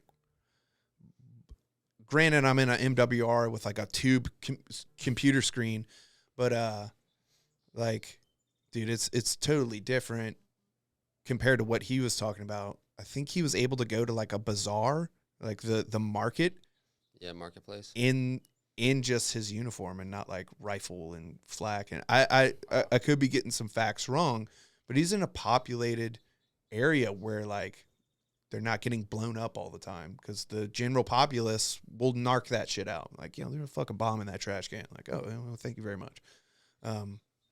Yeah, it's a weird thing. My brother's an Iraqi veteran, and like, IEDs weren't implemented yet when he started. And then, Wow. That guy got on the news and like, oh, they're building them too deep. They're not having the effects. Did y'all not know about that? No. no. This Army general got on like CNN or whatever news channel, and they're like, tell us about an improvised explosive device. Like, well, they're not very effective right now because they're putting them too deep and they're not doing the damage they should. And we're actually getting away with these pretty good. Taliban's just like, Tell that to the news, Got that, it. that Yeah, everyone yeah. watches. Thank you, perfect. And expert. then like people are driving over like anti-tank, and like I think the dog tag in the boot became a thing. It's like, oh, I found his boot. It's we got Mhm. like, whoa, dude. Like, I don't know. It's so funny. I actually might do an interview with this dude called Barracks Barber. He reached out to some other people, and then like kind of made his way to me. And it's basically people like sit down and drink a beer, and his main focus is HKIA. I don't know if, Nice. again, this isn't all about that. It's definitely a thing that's a part of my life, right? Yeah, you were there with all of us. All your friends are Yeah. associated with it. It's something like, dude, I can't talk to my wife too much about it because she has like worse issues than me because she was in the dark and like one corpsman dead, that's how and my like, wife was too. and she is just Yeah. freaking out. My buddy who was in the SEALs is like calling her like, has anyone showed up to the house? No news is good news. Like, and she's freaking out. So I don't really have that outlet, and anybody's welcome to come on here and talk about that, but that's not the main thing. I don't want to like force anybody to talk about anything, but this guy, I don't know if I want to do that interview. I don't know Have how you I watched his feel. other interviews? Because I know he did it with A snippet. some of my guys, with Sanchez Okay. and David. went to the sheriff's office. Trailer. Talking about trailer. Yeah. Yeah. It seems interesting, but I don't know. I think there's just a lot of still unanswered questions I that th- a lot yeah. of people Yes. that, you know what I mean, that like a lot of people want to still hear like the inside of it and like how did we get there? There's still a lot of stuff, but I think a lot of people are still kind of a little bit hesitant to talk about it just because some people are still in. They don't know what type of backlash they're going to get from it. So It's so interesting seeing other, all the videos I've seen of other perspectives of people that I didn't even see out there. Yeah. And they talk about how they were involved and everything. And it's just one of the things I wish I had a clear picture on. Like, because I went to Austin, Texas, and I went to San Antonio to go to Corps School. Charles Witt's down there. He was a Fox Corpsman. And he left the battalion. He got back from deployment, and he literally left to San Antonio with no decompression, no one to talk to. And then we talked about it, and I got like his point of view, and it's just completely, it was nice to hear his side of the story. And it's just like, it's so crazy how it's almost been 2 years, and it's just interesting to see people's perspective and where it came from. Yeah. Because, you know, I thought, like, we were pretty much at the epicenter of everything. Yeah. Like, Yeah. we were there. But you hear all these interviews of people, and they're just like, where was this dude at? Like, Uh-huh. it's Yeah. just, Yeah. no one's interviewing any golf guys, Yeah. or it's, Yeah. yeah. That's That's where how all this like talk about it, like in the news and everything, and all these high important people. And very thankful for Tyler, who's a double amputee, who's really making it known out Yes. there and like putting himself on the line, his everything, and just telling our story. Very thankful for him. But like he was talking about how like nobody ever reached out to him for like what he saw. He had to reach out to other people. So Yeah. people are talking, not in a sense to the wrong people, because some people have been spoken to, but like not enough. Yeah. I don't know. I respect that. Like, everyone has their way of, you know, coping and dealing. And I'm the same way. Like, sometimes when I talk about it, I just don't want to talk about it, because it depends on who your company is. Companies with, like, they just don't understand. Yeah. It's really weird. It's not weird. It's just that's how it is. It's 100% weird. So I, being at CTM, I wanted to like pass on like some things that I saw and like give a reality of the spec. That's what I wanted to kind of like bring to the table. So the first year that I was there, at the very end of the class, I would give a speech at the very end, like genuinely thanking those who gave their effort to really put in the best training they could for themselves, for the fact of how the like muscle memory actually plays effect, and how well the training the military does prepares us for it, because I didn't realize it until during it. But I'll give a speech at the end, and the speech that I'll give progressed over time to where I'll handle it better. But I started off in the beginning to extremely choked up, holding back tears. It's very difficult to get through, but I can get through it. So as the time I said it enough, I got better at it. But talking about it with anybody else that was there, that I know as friends, it is a totally different aspect of talking about it. It's more uplifting, gleeful. I'm extremely happy to talk to someone about it. Where on the other side, I will stammer, I will choke up my words. And then something that I think is like really fascinating about the body is that when I'm talking about it with people that I don't know well, or who weren't there, and like look at you a certain way, kind of like with not stars in their eyes, or like, oh, he went through something, and I'll stammer and such, for the next like 3 to 4 hours, my concept of time is very skewed. Because like 3 hours will go by, it feels like 20 minutes. Or like 20 minutes goes by, what I said feels like an hour ago. Yeah. I can't remember half of the speech that I said, because of everything that has happened, whatever, within the brain. I think that's honestly fascinating. Yeah. Honestly, it was really good. I love doing it. He loves doing it. I didn't know how it was going to go, but Gunny Tate. Gunny Tate, we've done the podcast 3 times, and the last time it was later in the day. It was late at night. They already had a couple. I caught up with them. As the host of the show, I usually try and like pride myself on like not drinking too much, trying to not control the situation, but like guide the situation. Orchestrating it. Yeah, orchestrating it. And I got trash. I'm telling some stories I don't really publicly talk about. And all 3 of us agreed, like, hey, why don't we just call it a good drunk and like not produce it? I was like, let's do it again. He's like, absolutely. There's some aspects of HKIA that I can talk about that I'm not proud of. Yeah. From people that, may not be here, but it's just their stories, and like that's what happened. And we all did weird things out there. It was hot out there. There's a little water. Not a lot of food, and there's a lot of people. I remember talking to I don't want to freak out my boots, but I remember talking to my sergeants, and I was just like, you think we're getting a ride out of here? Like, yeah. I was like, okay. Like, you? I'm like, I'm not 100%. I just remember standing, looking at those planes, and I was like, if they overrun the airfield and we can't control this without having to shoot people, like, they're already stealing our ammo. We don't have enough ammo to shoot at these guys. Like, and the fact that you could like kind of like see where they're setting up on the hilltops around the airport. I remember like for a solid like 5 minutes, like people were talking that around me. I was like, it's like, we got to hold out here. The airborne's gonna have to show up. Someone's gonna have to open this. This is gonna be possibly really bad. Yeah. That was definitely. I kind of kept that pretty close to the chest, but there was definitely like in my, because I even talked to our first sergeant, like, yo, are we burning our shit? And like once that was a little bit of toxic word that got out, because I remember just like gas masks at our staging area were just like thrown all the fuck around.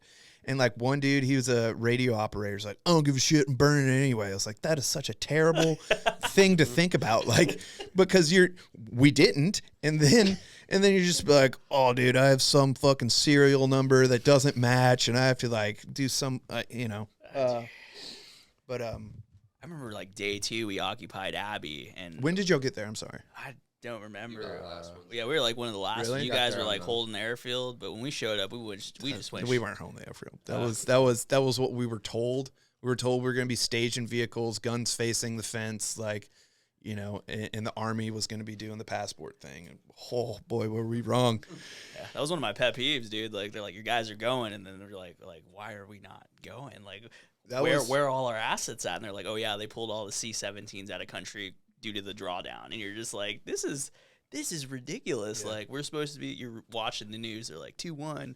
All these extra troops are going in, and we're in Jordan. We're like, we're right here. Like, we're still waiting for. Yeah, like, extremely frustrated. Yeah, well, so that was second episode with Gunny Tate. Like, we really get into it, and I take everybody at face value. I think he's telling the truth. He just talks about like basically sneaking his guys onto the plane. He had got kicked off multiple times, and eventually like they went through the side door of the C-130 and like made eye contact with the Air Force dude, and it's like, hey, you see us? You see us? The painted rifles, the suppressors, the tattered camis, like, you need. we're the us. shooters. Typewriter over there. And they're like, we got you. And they tried to kick him off again. And the Air Force is like, no, this, we're tracking.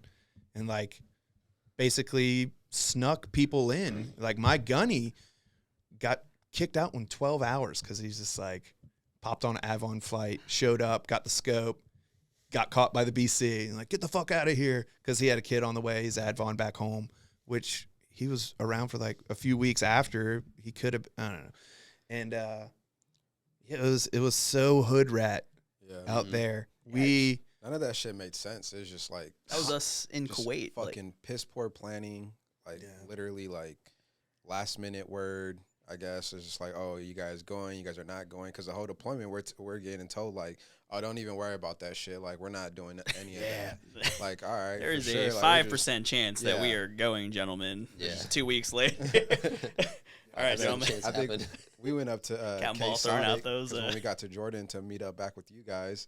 We went up to K Sonic, and we're just in there fucking, you know, doing the little shooting package, whatever, doing some training. And then our leadership comes, is like, yeah, guys, like, literally just told us, like, all right, you guys are not going. An hour later, it's like, yo, we have to go back to start planning shit. And it's like, all right. And then cut our training short. We're back over there fucking getting our shit together to go. And I just remember, next, you know, 19 hours, we're back. We're on a fucking C-130, and I can't sleep. I check my med bag over 100 fucking times. I'm just like, all right. they're trying to give us a bunch of fentanyl and ketamine, and they're Oh, like, you want all dude. this fentanyl? I was like, no. Like, and you want morphine? I was like, no one's trained us how to use morphine. We're not carrying this. Like, this is ridiculous. Like, we'll take the ketamine, we'll take the stuff we're trained to use, but don't be giving us narcotics that we don't know. There was some. I'll go over this once they come on the podcast. But I even like went over it with Benson, because though I had lost my security clearance, they're like, and this person come to the BAS to get narcotics. I'm like, okay. And I show up, and my co-corpsman's not there. You know, I have a co-corpsman. And they're like, all right, you two are fucking responsible. I'm like, well, me? All right, cool. That's too much credit. And it's like Benson and the MO, and I feel like Chandler or someone, and they're like, these are your narcotics. This is like this is your SL3. This is Exactly. This is a serious, and I had already been issued narcotics, but they're like, this is a serious issue. Like, this is, you need it, use it. You're trained, but like, this goes missing, like, this is your ass. I'm like, all right. Like, the plan is, and I'll go over with him again, because I remember this very vividly. They're like, bleep. This is Cat Blues Narcotics. Once you get there, ma'am will be there, or a provider. And I remember ma'am. You will link up with her, and then she will divvy it to both of you. I don't know why we did it this way, but this is both of y'all's narcotics. I'm like, okay, like same thing with you, other corpsman. And so I get there, and I might cut this. This is something I definitely like. This is hard for me, and this is something like that bothers me about like not completing CTM, because this is something y'all harp on. Like, never leave your fucking med bag. So we're at the inner gate. We're getting the walking wounded, and my other corpsman knows I should have been more clear, but I remember telling him, like, hey, my med bag is right there. It's got the stuff in it, you know. You need it, grab it. We'll share this. And, like, everybody's treating everybody. Gonzo gets, like, a head wound to a baby. Like, oh, fuck. Like, I'm treating with Miller, the guy with the ball bearing through his shoulder. He's like, did I get shot? And I'm like, yeah, I think so, dude. And I'm, like, cutting camis off someone. And then I think I see a cat red corpsman run off with a litter. And we had gotten used to staging our right. I mean, we're treating people in a like a controlled area. And I'd staged my rifle, my Kevlar, and my pack all right there. I'm treating people, and I think I see this dude run off. I was like, he's going, I'm going. I run away without my rifle, my med bag, or my Kevlar, and like that's something. You know, I got to these people, those 4 of them. And I just remember doing a sternum rub on one of them and just like saying, fuck no, fuck no. And like the only thing I could think to do was next echelon of care.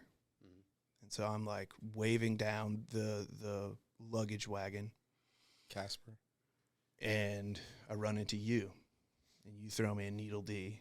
And I put it in them. But like that whole like not having my med bag, like I've had to talk to dudes about it, like, and y'all can be brutal, it's fine, but like that is just like one of my biggest like woulda, coulda, shoulda, like fuck man, like I failed as a corpsman not having those supplies. Could I have done more for those dudes? Yes, and maybe, but would I have made a difference? I don't know. But in that instinct, I saw a co-corpsman run off alone, and I was just like, fuck no, dude, I'm going with him. Turned out to be not the corpsman. It was some other guy, but I don't know, that trips me up pretty hard. I don't like to talk about it. I might cut this fucking clip, but like, I don't know, dude. I don't have much to say about. Honestly, I don't think it wouldn't have made a difference. Yeah. For that individual, I was there also. If you remember me at that time. No. Yeah, we handed him off to you, but I have a same scenario that there's a group of us that did a group call podcast. I remember it was me, Sanchez, Serrano. I can't remember who else was on there, but it was with Northern Rescue. I was there. North American Rescue with a prior 18 Delta guy. Were you a part of that? No. But we like talked about it in there, and like similar, but like something I always think about is like whenever the blast went off, I remember it's freezing, then Gunny Mazak yelling like IAD, and I just automatically started running towards the gate, like without my med bag. Mm-hmm. I think I have my rifle. I'm really not positive. I know I didn't have my Kevlar. And then got some ways away, realized I had to come back for my med bag, started running again, took in Cardona, dropped him off to these 2. And then I remember at some point someone yelling at me for like, hey Doc, where's your Kevlar? I'm like, I tried to like argue my point in very small words, like, dude, I'm trying to treat this, like, dude, get your Kevlar. I'm like, fucking fine. I ran back to get it. But after that, like a part of that I've had to like talk through so many different times was for one of the individuals for treating. It was myself, Serrano. I think George was there, but myself and Serrano for sure. And we were treating this individual, and I placed an airway, but since Serrano was there and like other people were yelling, I got caught up in it, and I said, all right, you got this, man. He's like, yeah. I was like, all right, he might need a crack, just be aware of that. And I left without like leaving BVM, and that was like something that has just completely haunted me for a while after. And so like the transition of like coming back from deployment and going to CTM, the first probably 4 classes just kind of like really like put me through enough to where I realized I really needed to go talk to someone about it, because like all CTM is like trying to replicate like scenarios of what we went through. So it was just like each class was like figuring out new trigger after new trigger, and, like remembering stuff. So eventually that's what got me into mental health, which is like I recommend for absolutely anybody. I've heard absolute horror stories about like hornos, but I wish people like Booty. look I've past tried to them. get seen multiple times. I told the guy, I got told to fuck off. Yeah, Essentially. that's like what I've heard, and it boils my blood. Yeah, to kind of bring it back to our boy, who I think is a great guy. Like, you know, I was a little hard on him, but I also told him like, fuck, dude, I'm not trying to give myself any credit, but he needed to get help, right? The PA told me he needs to get help. And like, I remember our, you know, leadership who had changed over from that deployment were just like, man, these guys just need to like suck it up. And like, I even remember like kind of like, you gotta give people their trauma, you know, like the worst thing, quote Joe Rogan, the worst thing someone's been through is the worst thing someone's been through. So, hey, maybe you've dealt with worse multiple times, but like that dude, he went through some shit. But like, what sucks is I've tried to see mental health probably like 4 times now, and I finally made it To like an actual provider. to talk to a provider, and she goes, man, I would really like to see you, but we are just booked. Here's the same resources you've already been given. You can go out into town. I go, but I don't want to talk to a counselor, because that's not a hard certificate to get. I want to talk to a psychologist. I want to learn my triggers. I want to learn my coping skills. And I also want to get some of this shit I can't talk to my wife about, because she goes more internal than me about it. And it just fucking sucks. Like I that's one of the things, like the unanswered questions a little bit. It's like, man, why didn't y'all just flood us with Oscars and mental health and just like, well, so when we got to Kuwait, we had like a mental health stand down, like first 24 hours with those second MEF people, but everyone's still digesting it, you know? Like it's also who's gonna want to come forward Exactly. when none of your homies around you is like, dude, we got each other. We're still we're still dealing with our losses. We're still burying our guys. We're still holding memorials. Like everyone is being tough for each other. We're all together. We're pack, you know, like strong tribe. Like we got each other. That was our support system. Yeah. Then slow off a couple months, we get back, and that's when everything starts going, because we're losing our friends. Like So when I got out of the Marine Corps, so before I got out of the Marine Corps, I can go grab a case of beer, fucking pop up in my buddy's room, go to my buddy's house down the street who had like a chill wife, and like hang out, shoot the shit, be like comfortable, kind of like what's going on here. Like, you can turn these cameras off, and what is this? It's a concentrated conversation, and I force y'all to put y'all cell phones away. Like, I think this is a beautiful thing. You know, you can fucking delete the cameras. This could never air. Like, I think this is... And it's healing. It's healing. But, and I wound up upon Sebastian Younger's Restrepo, talking about the tribe. I love that book. And I have that book in my car right now. When I got out, it was like, I don't have these people anymore. They're text messages and phone calls away. And like, I went through some like really hard mental health stuff with hallucinogens, and like, I didn't go through like a crazy mass casualty situation, but I was in country as a 22-year-old for 7 months in some confusing ass fucking drug, religious war, political fucking like. And you had crosshairs at your head, you know, that thought of someone might be pointing a gun barrel down at me, and I don't know. That's PTSD, I have a good buddy till this day. I'm trying to fly in to do the podcast, that didn't want to get his sleeve tattoo, his leg sleeve, because he's like, dude, I don't want to waste the money in case I lose my legs on this deployment. I was just like, I got on that plane with like truly like $0 in my bank account because it's like, fuck it, dude. Like, I was juiced up on steroids. I was spending all my money. I was drinking. I was doing my job.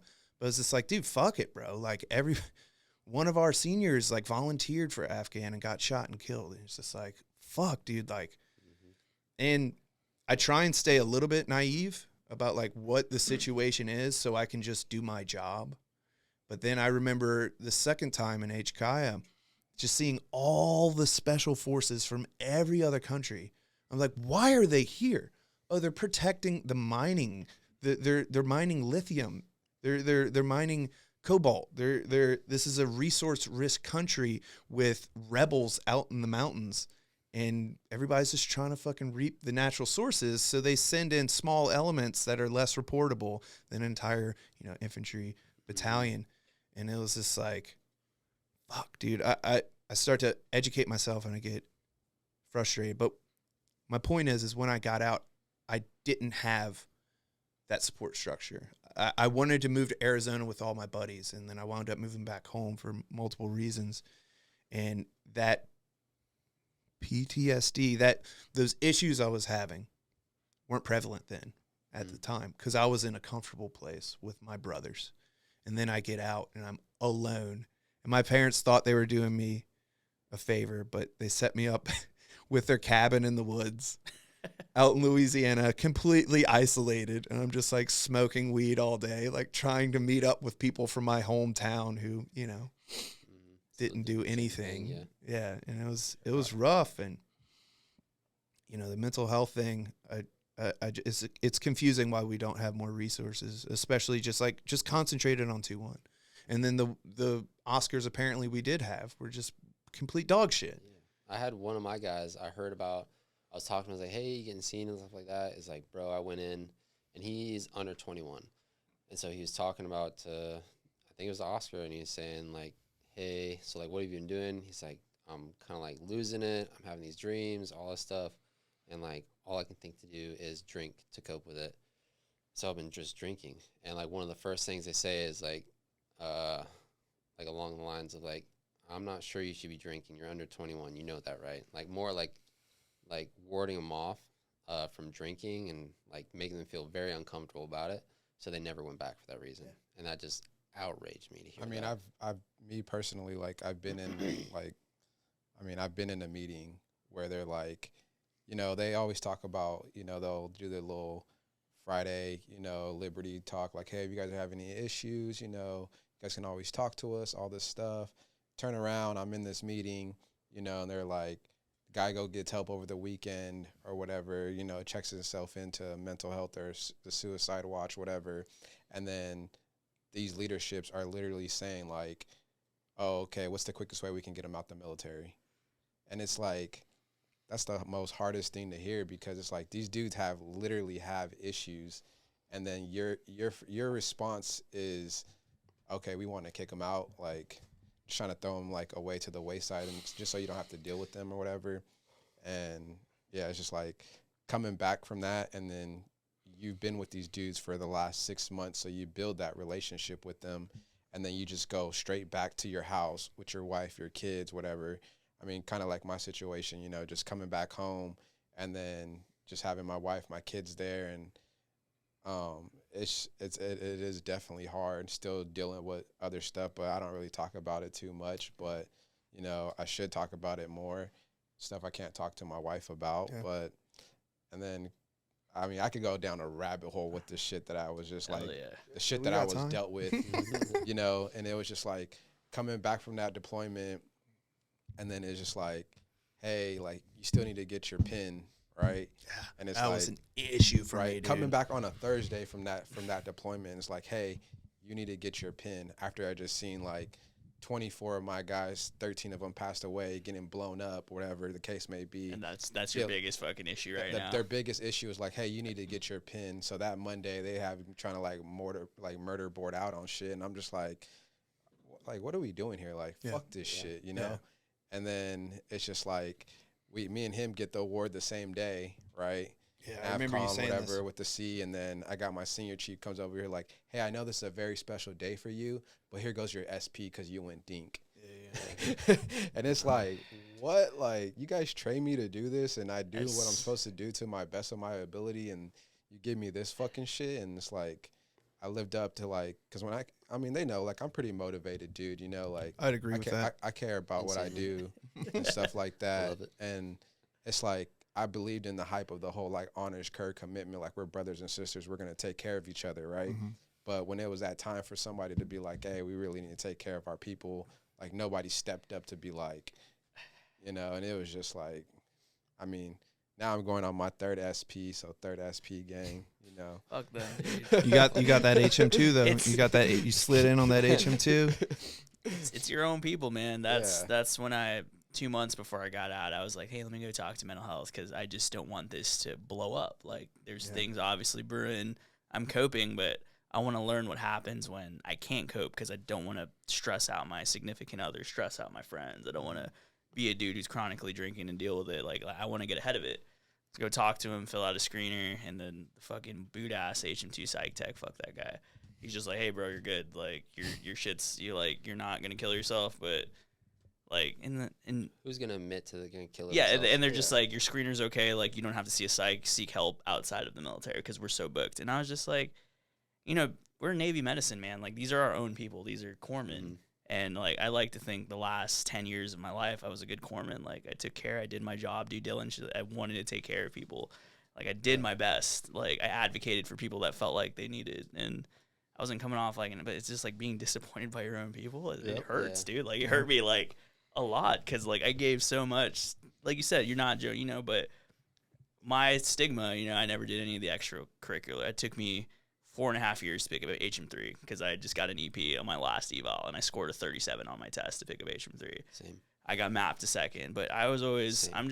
I just been a hard worker, dude. I've been Yeah. very blessed to be in patient care my entire career, and some corpsmen don't get to experience that. Oh, And, for sure. yeah. Yeah. And I've been very blessed, and I just learned to be a good dude, and I never did any of the collaterals. I never did, and I was very vocal about it, and people knew, hence why I got back-to-back Ps in division, because I just did my job. But my job is what we get paychecks to do. My job's like why we join, and I absolutely hate when corpsmen don't like that. And that's some of the first questions I asked you guys when you guys showed up. Was like, hey, did you choose orders here? And then you guys would be like, hell yeah. And you're like, Fuck fuck yeah. yeah. Yeah. And then there's like, no, I'm needs. And I'm just like, well, I already don't like you because Yeah. you don't want to be here because this is a cool spot, man. Yeah. Yeah. And I've met a lot of G's in 1st Marine Division, a lot of G's. And some of these G's didn't get their FMF pin, and they're the most grunt corpsmen I've ever met in Yeah. my fucking life. And they left, and with quiet, badass attitude, they just left the system. You know, they left on reasons why, like, you know, I wish they got it because they're more FMF than I've ever been. But the guys like I mean, you, man. I just got the nod. Like, I just got the nods from like the dudes that I respected in my platoon. As far as Exactly. like my LT, my staff sergeant, my squad leaders, they were like, bro, I don't give a fuck about that shit. Like, you're my fucking doc. Like, you're FMF. Like, Exactly. I wish they're like, I wish we can just give it to you. Like, you know, but I wish you they know. did. And it's Yeah. just, you look at any, and you know, I've never been in the ACE, I've never been in the MLG. But when I see a pin on them, I think of fucking HN so-and-so sitting in a fucking fighting hole with his Marines. Just, he's like, I got 6 more months left. I'm ready to get out, not getting his pin. But that dude is kept up with his platoon. That guy's been there for his company. yeah. Most FMF corpsman, Michael Dean Piercy, stayed in the same squad for 4 years of his entire stint in division. Didn't get his pin. He got his pin. Oh, okay. But he never moved. He, Yeah. he was That's kinda sick, dude. Yeah, That's he was kinda sick. he was a line corpsman through and through, man. Yeah. He was there for his dudes. He survived. That's why I always like credit myself as like, you know, never the strongest, never the fastest, but I can keep up. And Yeah. I can keep up pretty good. So That's sick. Yeah, dude, I definitely feel you with the FMF thing. Like, you after deployment were one of the first people that said it. My sergeant said it, but they're just like, why the fuck? You said this. Like, do you have to get an FMF pin? The prior infantry machine gunner, had that Marine. had that conversation with you, I think. And then, yeah, we're in the records room, and you're just like, fuck that shit. And you go and talk to the ogre. And he told you, what does his LES say? I was like, what the fuck does that mean? He's like, it means it says U.S. Navy, and you're not a Marine anymore. I was like, fuck, man. Like, and maybe I waited too late. I had the text written out and ready to send to Ace in country, like in Kuwait after the fact. And I was studying. I was chain smoking cigarettes like every 15 minutes to try and like cope with like everything that happened, and also like try and concentrate on why I need to know the reverse speed of a AAV. And I had it typed out.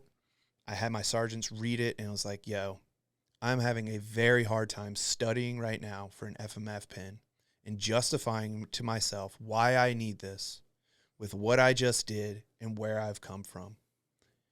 Is there a way I can get a waiver or get granted meritoriously an FMF pin? And I never sent it. And I feel like, especially in country, before we got back, and then I waited too long, Chief G left, and then it was a different guy. I think he's a good guy, but it was Senior Chief. And I said, hey, I want to ask the powers that be for a waiver because of my situation. And he was cool. And he said, man, we're going to do it. We're going to send it up. But I just want to show you right here what it says. There is no waiver. And I was just like, but you said we'll send it up, right? He's like, yeah. And it's the same thing about me asking to be on RBE for the sake of what my wife wanted me to ask because I had a newborn. And I did it, and I got told no. And then I was a senior line, and I like to think I'm a humble dude. Sorry for my kids yelling in the backyard. I like to think I'm a pretty humble dude. I definitely, you know, I'll puff my chest out for things I'm proud of. But I was a good senior line.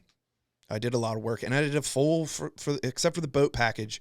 I did a full fucking workup for Gulf Company, and I got passed over for EP because of time in position.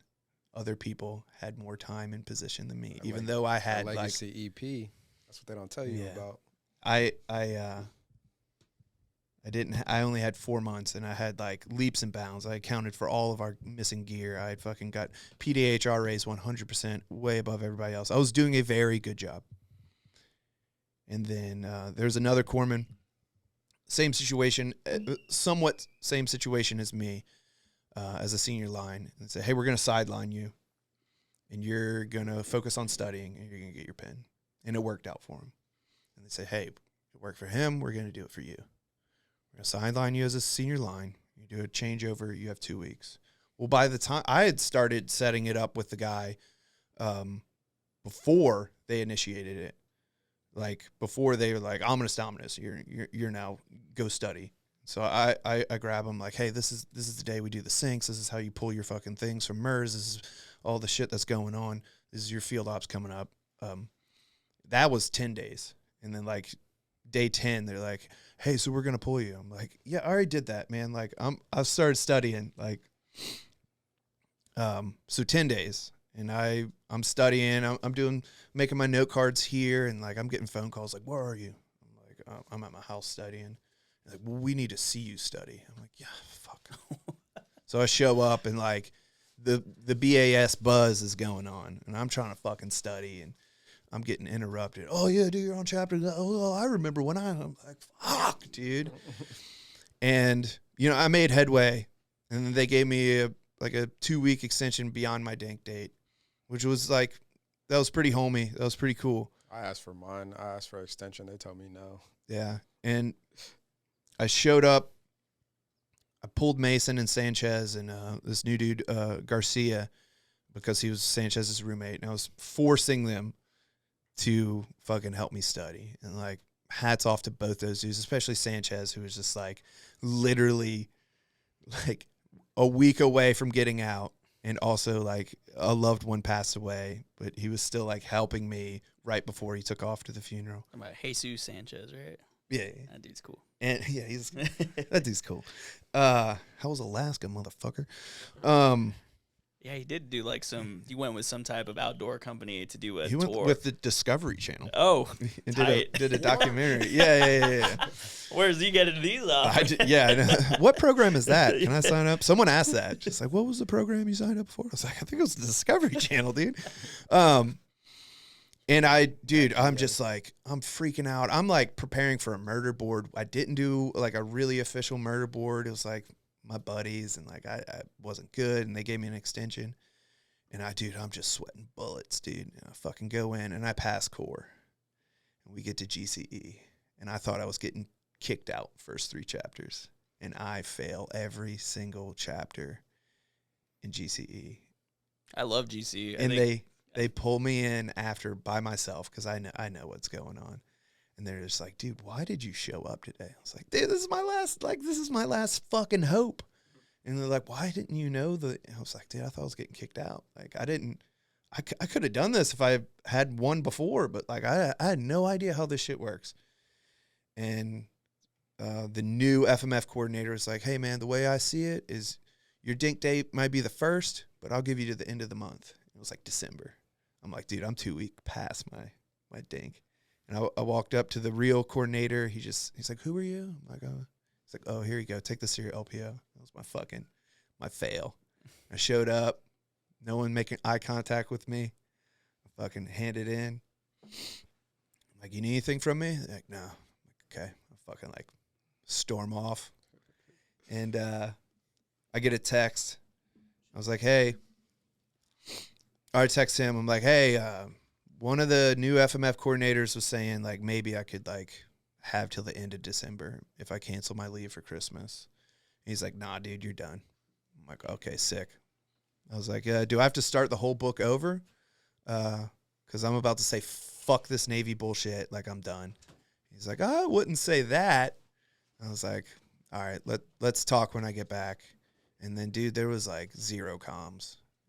Zero communication. I went to one field op. No one ever checked on me. And then I get news I'm going to tracks, and dude, like I feel, maybe I'm wrong, but I feel like those dudes just all turned their back on me. Like, the homies are the homies, and I still communicate with like Benson and everybody. I don't think it was anything to do with him, but I just feel like we had this new chief, and it is what it is on the piece of paper, and you didn't accomplish what the paper said. And thank you for your service as a good senior line, but goodbye. Go to tracks. And then I wound up getting it through some like loophole fucking like chief shit. My chief pulled some shit, and now people are mad because I got my pen. They're like, he was dink, dude. Who's mad? Some dudes in 2-1. Some dudes that wear three down with some crows, dude. And maybe a dude with an anchor that gave me an SP and put not recommended for retention, which is something they don't have to put. They have to give me an SP, but they don't have to take my quota away. And so my eval's now done by third tracks, which is a very smart move by my chief. You know who my chief is. Yeah, that's very intelligent move by him. Because I don't know. I talked to him Friday. And he's like, no, dude, I don't think they were going to fuck you. I was like, dude, it sounded like. And I didn't do myself diligence. Like, I talked to one of my HM2s. I was like, dude, I don't want to do a fucking brag sheet. Like, here's a bunch of information, like write-ups and shit I did. And basically like a unofficial brag sheet. And like, I was in the ranking boards of 2-1, and they're like, we don't have a brag sheet. We don't have a write-up, dude. Like, what? Like, some miscommunications, and that LPO talked to our LPO and spoke good about me, and I feel a different way, but like, I don't know. And even it comes down to is like, maybe I'm disgruntled, maybe I'm misinformed, but it doesn't take much to just, hey man, you still around? Come talk to me as a chief or as a LPO. And that is something I'm a little disgruntled about. Maybe I think something that's not true, but in my head, Bro, they literally I was wash their hands with I was, me. yeah, They dude. like, I felt like they washed their hands, man. bro, they're the whole 1st Marine Division, DSO, like, bro, they Jake, can you fix that? wash their hands with me, Good. bro. It's just like now I'm just trying to fight this uphill battle and like still dealing with this whole shit from all the shit that we went through. Yeah. You know, trying to fit family time in there. You know, because still trying to be a good father to my kids and you know seem somewhat normal, I guess, and you know still have that family and friendship stuff but like you're just hounding me about this fucking pin shit and I'm just like, bro, like all I care is about medicine. Like I just want to be a good fucking corpsman. Like I mean, but I guess the part that upsets me most is when you hear the stories about how like, oh, this person got his pin like this, or this person You were telling me that stuff. like this person got his pin like this, or they let him board out in chapters, and then they just backdated his pin like if he was on deployment and all this stuff, and you're just like thinking about like, damn, I'm getting an award. Like if I knew I was gonna get that award, I would just been like, nah, I don't want that shit. Like just sign my paper, like because I don't care about that stuff. You know what I mean? I honestly just care about like what my guys think about me or what my fellow peers think about me. That's probably like how my name carries weight. But now I got this stigma on me that I'm not a good dude or I'm a shitty like HM2 just because I don't have something on my chest. Yeah. And it's like it just kills me. So It's a weird thing, man. I understand the purpose of it, but there's it used to be worth points, right? Like your different pins. I think worth so. points. Like 2 towards advancement, maybe. Yeah. It's only a punishment. And then there's a guy you deployed with who doesn't like to wear his.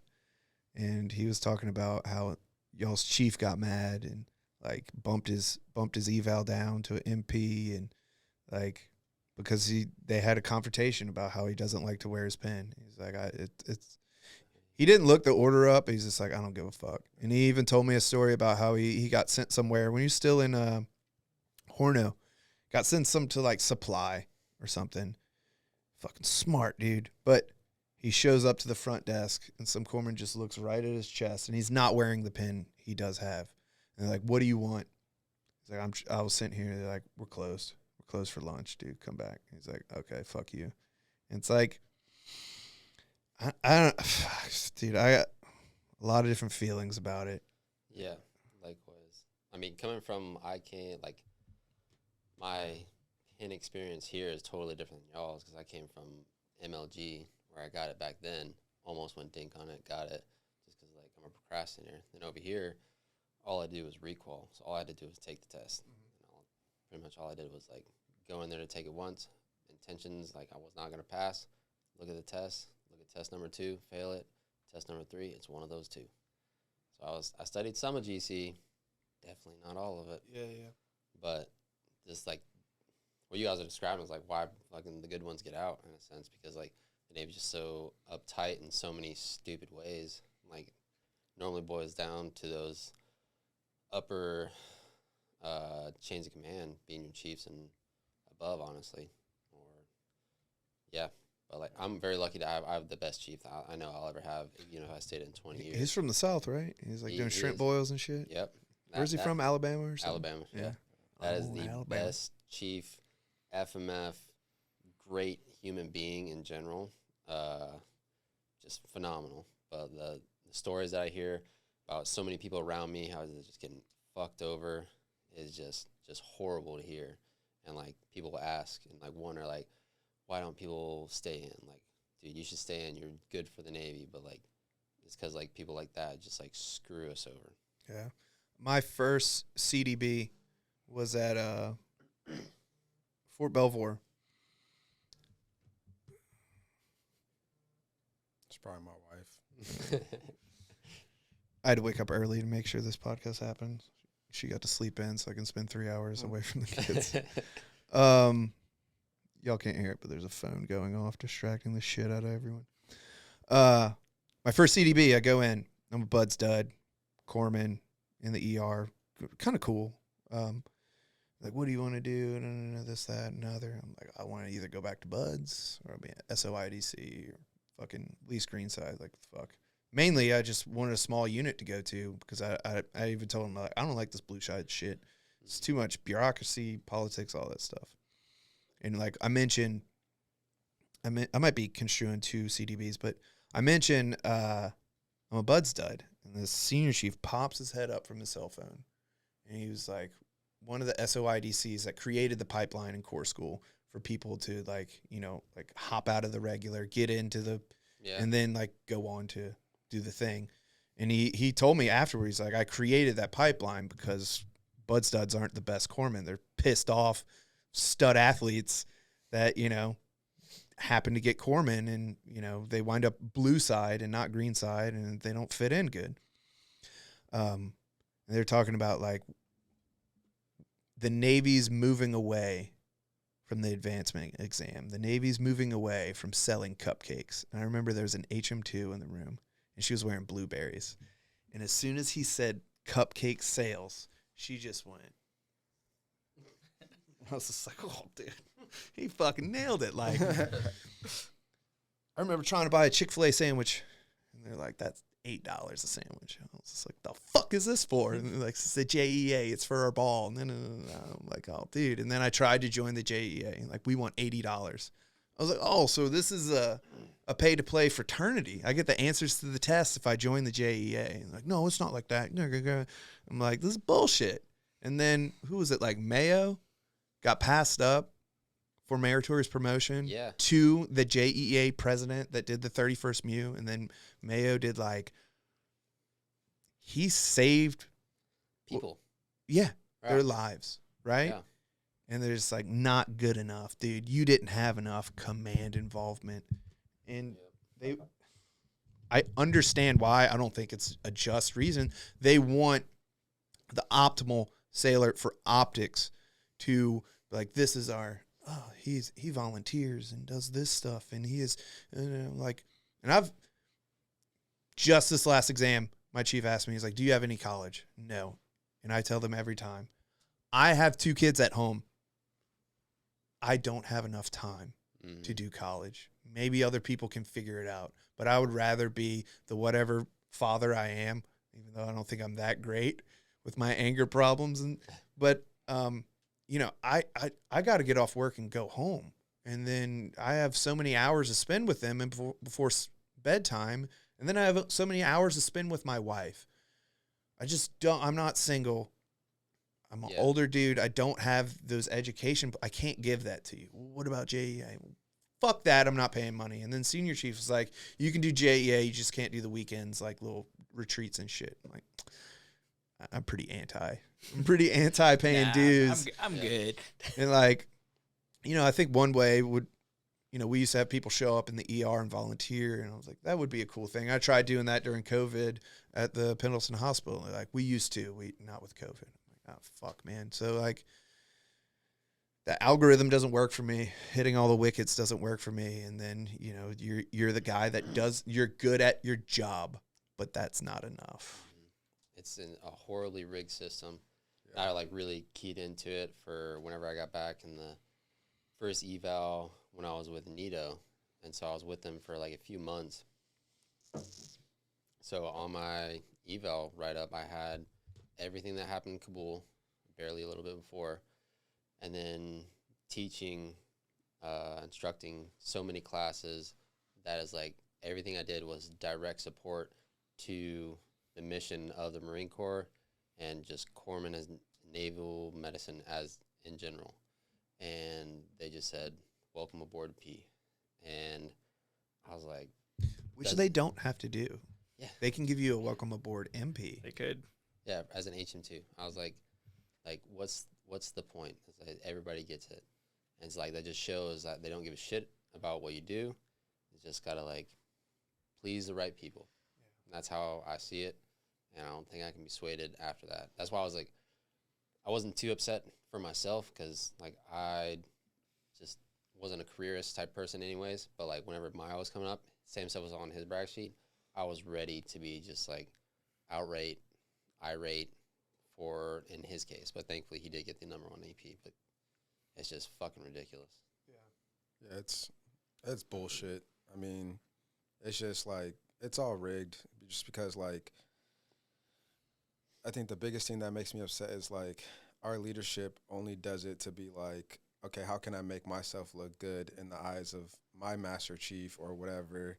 And they're just like, oh, I made these guys do this, and it's just like trickles down, trying to make us do all this stuff. But like, there's a lot of people that are literally not good at their job, like don't even understand the fundamentals of being in an infantry division like corpsman, but you still giving these guys EPs and all this stuff, and just because they can go out there and, you know, sell a couple T-shirts, belt buckles, all this stuff, but it's like when it comes down to it, like, and shit actually happens for our next whatever fucking fight, like you're gonna have a bunch of pussy ass, bitch ass motherfuckers that can't even do their shit. Well, sorry, and that's what it is, man.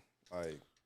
Yeah, I just think of the HM1 that gets their pin in division, and they try to talk to you like you're just you don't understand, you can't. And you're like, brother, like, I was in division. It's like you've never been a line corps, like you don't know the shit. Like it's weird, man. Like, and that's just like a humbling thing, dude. And I'm very thankful to experience what I've experienced because I feel like I saw why like we get awards, dude. I saw like all the Corpsman Medal of Honors is because of dudes like us. Like, hey, man. Yeah, it's weird. It's a weird place. Yeah. And it's a big middle finger to us, like just to be like, okay, you guys went through this situation, and then being told by people like we don't care, and then giving you the middle finger, and it's just like, damn, like this guy's really did like what he was supposed to do. I mean, these guys were there getting a call from the commandant, like it just like boggles my mind that like. I don't know, that I'm even in the position that I am. I mean, some of it's probably due to my own fault, I guess, but it's like dealing with that shit, you know, that we have to deal with. But now I'm on I just got another SP because I didn't get my pin in time. But, like, I'm just worried about, like, are the corpsmen that are under me good? Yeah. Like, I'm relaying, like, the message he's taught me, you know, just like, hey, just always study your shit, you know, be a good dude, like take care of your Marines, stuff like that. And like that's my job. Like that's what I'm supposed to be doing, like training these next guys to be good corpsmen and not worry about like, do they really know their medicine, because they don't know what's going to happen in the next 4 years. They don't know what position they're going to be at, just like we didn't, but we had those good people, you know, to like, hey, you guys need to always be training, instill that into us. So like all that stuff doesn't matter to me. Like if I don't know my medicine, I'm not a good corpsman. Like what does that stuff matter to me? Yeah. That means I can't save somebody's life if I'm focused on this stuff. Yeah. And I think one of the biggest compliments I got was from you guys. Well, it was directed by the company leadership because you guys were doing a badass job. But right before we pushed into Kabul, we were doing all those Valkyrie runs just outside the BAS. And, like, they were talking in a sync one time. They're like, hey, you guys need to prep, man. The corpsmen are the hardest working dudes here. They're, like, they're training every night. They're doing Valkyrie every night. We're practicing our medicine. And, like, dude, we're ready, man. Like, shit. Yeah, like, and I was very happy that, you know, the company leadership conveyed that they thought you guys were doing an amazing job because you guys were. And it's just nice when we get that feedback from the dudes that honestly matter the most. That's all I care about is, like, how my Marines think about me in their eyes, and they're like, fuck, I don't give a fuck, like, and they'll still request me, like, where the fuck's Doc Torres? Like, oh, dude, we got multiple requests for you when I was senior line. I'm just like, yo, bring Torres back. I just want to let me do my job and take care of these guys. And with their platoon, like me and Alice, we went so hard on doing medical, bro, like night and day from 18 to like 03 in the morning, like just night and day, just doing fucking runs, doing everything with our guys, teaching them medicine, like. And that's all we cared about. You guys had your little multicam mystery ranch bags when you showed up. Like, man, look at these cool dudes. I did one field op with Atlas, and we had the safety Vic and then like the hiking corpsman. And I did the Vic out, and then I hiked back. I was like, yo, let me wear your med bag. Let me see what that shit's about, dude. Instantly, I was like, babe, I want to buy a $600 med bag. She's like, you're not deploying, like what else? It's like it's just so good, dude. I love it. Yeah. I love that fucking med bag. And then Same. they're like, med bag inspection. I was like, eat shit out of my own. They're like, okay, that HM3. So did you get it? Yeah. Yeah. I fucking love that thing, dude. Yeah, I bought my shit on deployment because I was like, if I was to buy this at home, my wife would probably rip my heart out. So I was like, I'm literally 3,000 miles away where she cannot reach me. Yeah. And she tries, as soon as I bought it, got a phone call, and I was just like, end. So I knew what it was about. Yeah, Like, you just spent $500 on a fucking bag, like. You guys know him way better than me, but I remember the first mystery ranch I ever saw was like Casaneda's Okay, so main pack. so the story I'll tell you about that is was able to Bullshit. order 4 of them. I was there when this was Yeah, like, being and talked about.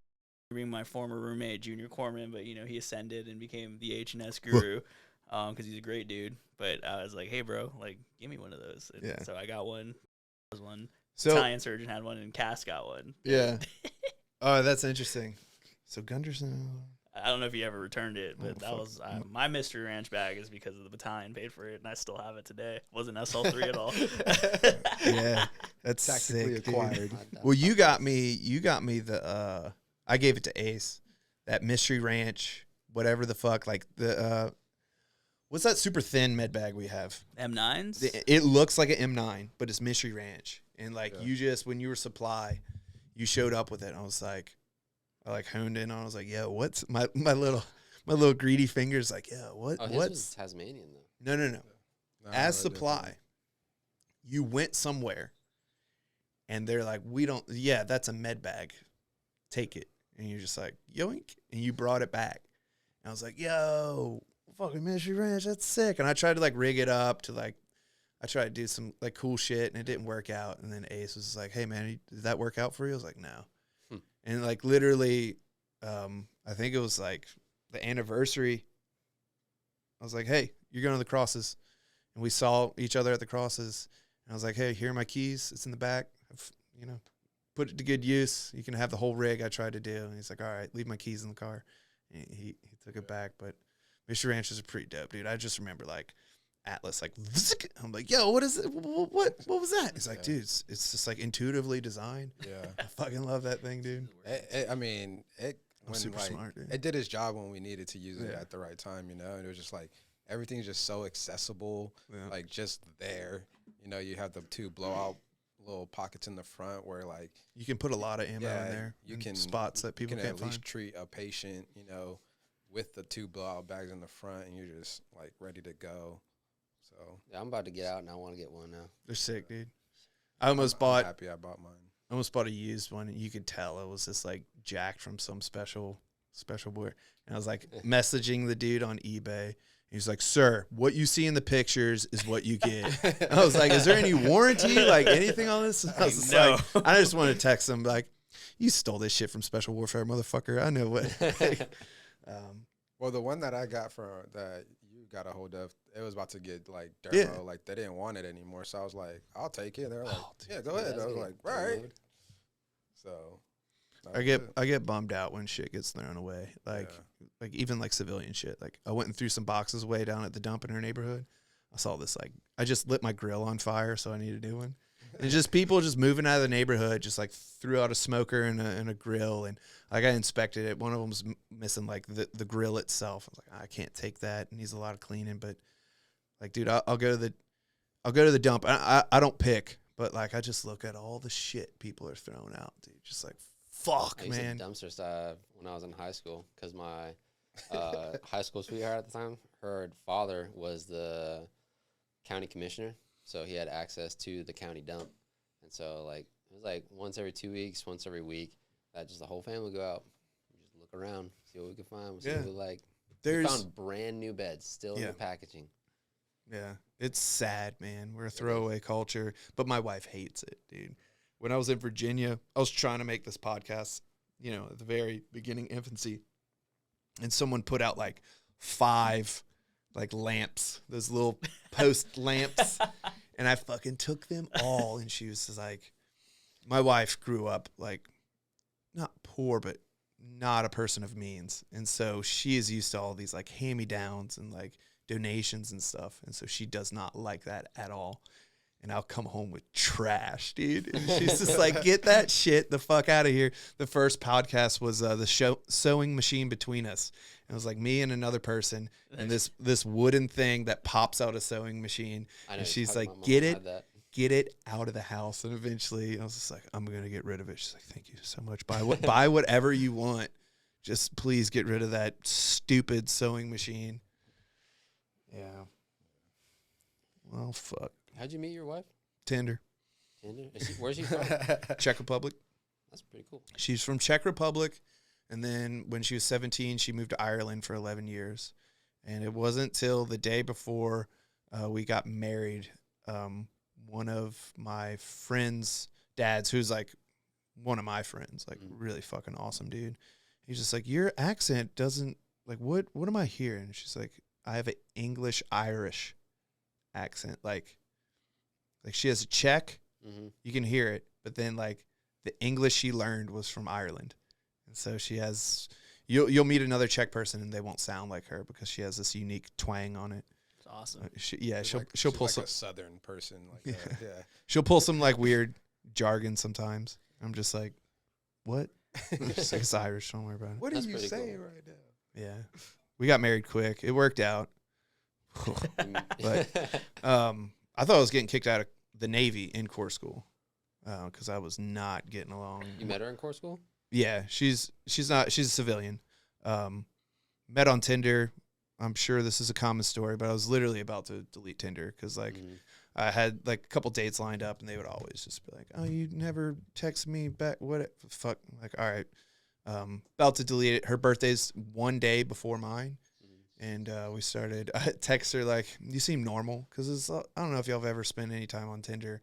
It's just, dude, like, Thankfully not. we're looking for a devil's gangbang. Like, we want you and my husband and like fat chicks, weird. It's just like very introverted. And then it's like her hiking in Ireland with like a Patagonia hat. I was like, dude, you seem normal. She's like, thanks, man. You seem normal too. And we had some very like adult conversations about like what we wanted. And what we're looking to do in our lives, and past the just like, hey, I'm trying to hook up and fuck phase of, you know, or I'm not trying to do that with you. And she's like, okay. And then I remember we had one conversation, and then the next one I was like, oh, by the way, I was talking to other people, but I've told them that I'm not talking to them because I'm seeing you. I hope that's mutual. And she's like, yes. I'm like, okay, great. And I thought I was getting kicked out. I got in trouble in corps school.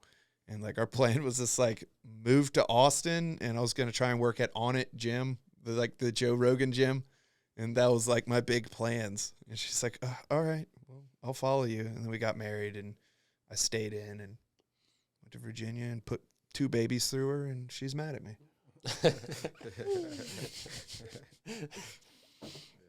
She's great though. She's a G. Love stories are always. I think a lot of just militants. Some military wives in general are like badass women. Just because call them militants. Militants? Militant wives. Yeah. They're just badass in general because all the shit that they also have to deal with, you know. Yeah. Us, you know, back and forth deployments, them staying at home with the kids. Like, that shit takes a toll sometimes, you know. Yeah. So. Yeah, I can only imagine. Yeah. And people at like our kids, like preschool and shit, have like tried to thank her for her service, and you know that whole like weird thing. Yeah. And she's like, absolutely not. No, That's do awesome. not. I'm like, thank you. That's pretty. I love you more now. Yeah. My My wife hus- gives them the weird like eye, like, Yeah. get out of my face right now, like I'm walking away. Yeah. So.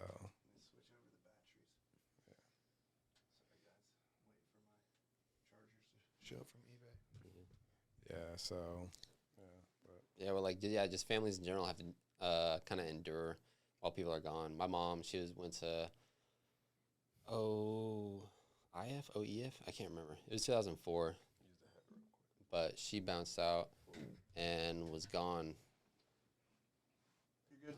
I'm gone. I lost you. I'm dead. But you're fine. She left Iraq, and so she was gone for a year for all of us, and just, like, left my dad taking care of 2 roughly 8-year-old boys.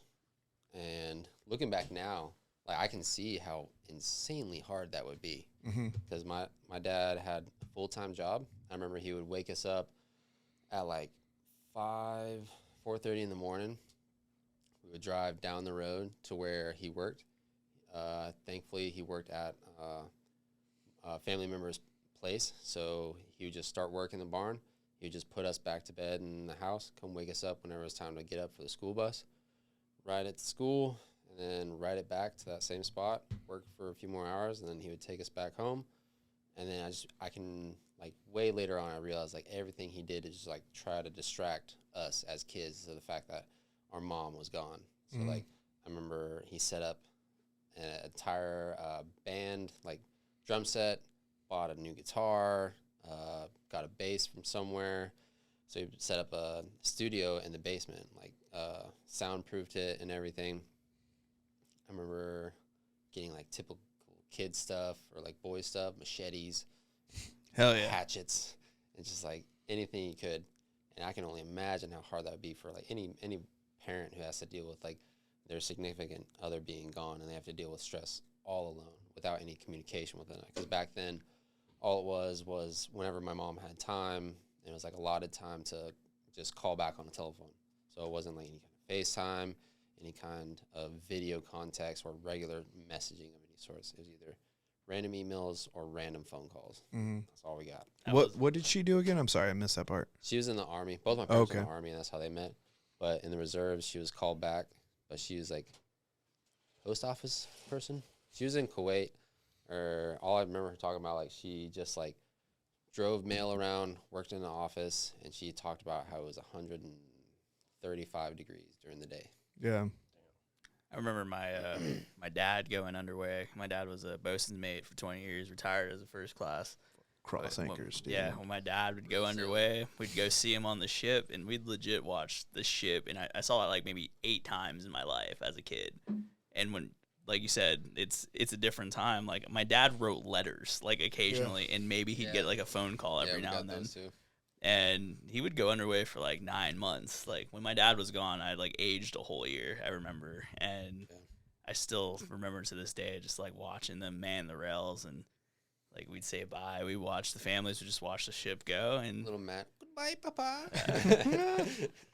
My dad was so like, when he's a bosun mate back in the day when they still wore, like, the utilities, the denim, jeans, and they look gangster. Kind of sick, dude. It was they look cool. But he wrote I have this old picture of him that he sent his parents, a little, like, Polaroid, and it's just like, hey, Mom and Dad, this is me in my dirtbag uniform, a true sailor out at sea. And he misspelled the word sailor 3 times, and he didn't get right. He didn't get it right. Dude, that's my hero, bro. Yeah. That's me, dude. Damn. Yeah, and I he's suck at spelling. Dad does not have a college degree. He's the harbor master on Guam. That's all just from 20 years in the Navy working with boats, and That's sick, dude. can't spell, but he can park ships. Yeah, that's an interesting thing. I've challenged a few chiefs with, and it came from, like, okay, you're a chief, but why are you called chief? And I've never got a good answer. I asked my Corps school instructors, why are we called corpsmen? Like, what does that mean? They're like, well, I don't know. I'm like, okay. But it's like, so we're sailors, right? But the fuck do we know about sailing a boat? Oh, on this last deployment, like, seeing what those guys, like, actually do on a ship, I was like, oh my God, like, It's a whole other beast, yeah, like, dude. we're in the Navy, but, like, These guys. you are the Navy. Yeah. Like, we're just a part of it. Yeah. Like, it's crazy the night and day difference. Like Those so engineering crazy. rates, the deck Yeah. rates, you're just like, these dudes are undes. apes. Like, Yeah. the undes people, undes, those dudes dude. get ran to the, like, ground. It's crazy. That's my like one kind of issue with the Navy as far as, like, the SEAL program is I think those dudes should be guaranteed something better. I mean, all they're guaranteed is undes. Like, you're not guaranteed anything else. And, like, dude, guarantee them Greenside corpsmen. Guarantee them if they have the scores, like fucking EOD, diver, something cooler. and just going straight to the fleet. Dude, and just fucking truly, like, I call it the great car salesman. Like, I even say this a little bit with, like, IDCs. And I've talked to IDCs. Like, you should be a warrant officer. you're a subject matter expert in your Yeah. field. That is a warrant officer. But you get paid probably some special entitlement, but not as much as the PA, not as much as the nurse or the MO. And I'm not saying they're doctors, but I'm saying they should be a special grade because they are the leaps and bounds of like what I've been taught. You know, they go to this special program and like, you should be a warrant officer. And I've talked to them. You know, I think I talked to Cass, like, do you feel like you got conned in any way? He's like, no, absolutely not. And the other one said the same thing, like, no, this is something I wanted to do. I'm really happy where I'm at. I'm like, that's great. What about the fact that you like truly like a warrant officer really fits what you do? You know, like a gunner, like subject matter expert for the battalion, IDC for the battalion. You should be a warrant officer. And it was this last one. It was just like, dude. And it's my theory of why frocking will never go away. I don't think anyone's ever going to go from E1 to fucking O10. And it's going to get to the top in Congress and be like, you know what we need to change about the Navy? The frocking system. No one's going to go from an IDC to some fucking high-ranking officer billet. Be like, you know what we need to do? We need to change them to warrant officers and back pay and instate all these IDCs. This is not going to happen. But it sucks because I think they truly warrant being a warrant officer. Going back to your guys' like stories about your parents and stuff, like I always like took that very interesting, like just meeting the people that you meet in the military and like understanding their background and like how their family like lineages goes down. Multiple times I will cut to you eating, by the way, just so oh yeah. You're the only one with chocolate talent on your right face now. right now. Them tearing those things Don't make me down. feel like a fat ass right now. You're the skinniest person here, so But yeah, just like hearing everybody's story, My just like genetics. the history of them, like how they got into the military. Yeah. Like, it's pretty crazy. It's pretty cool.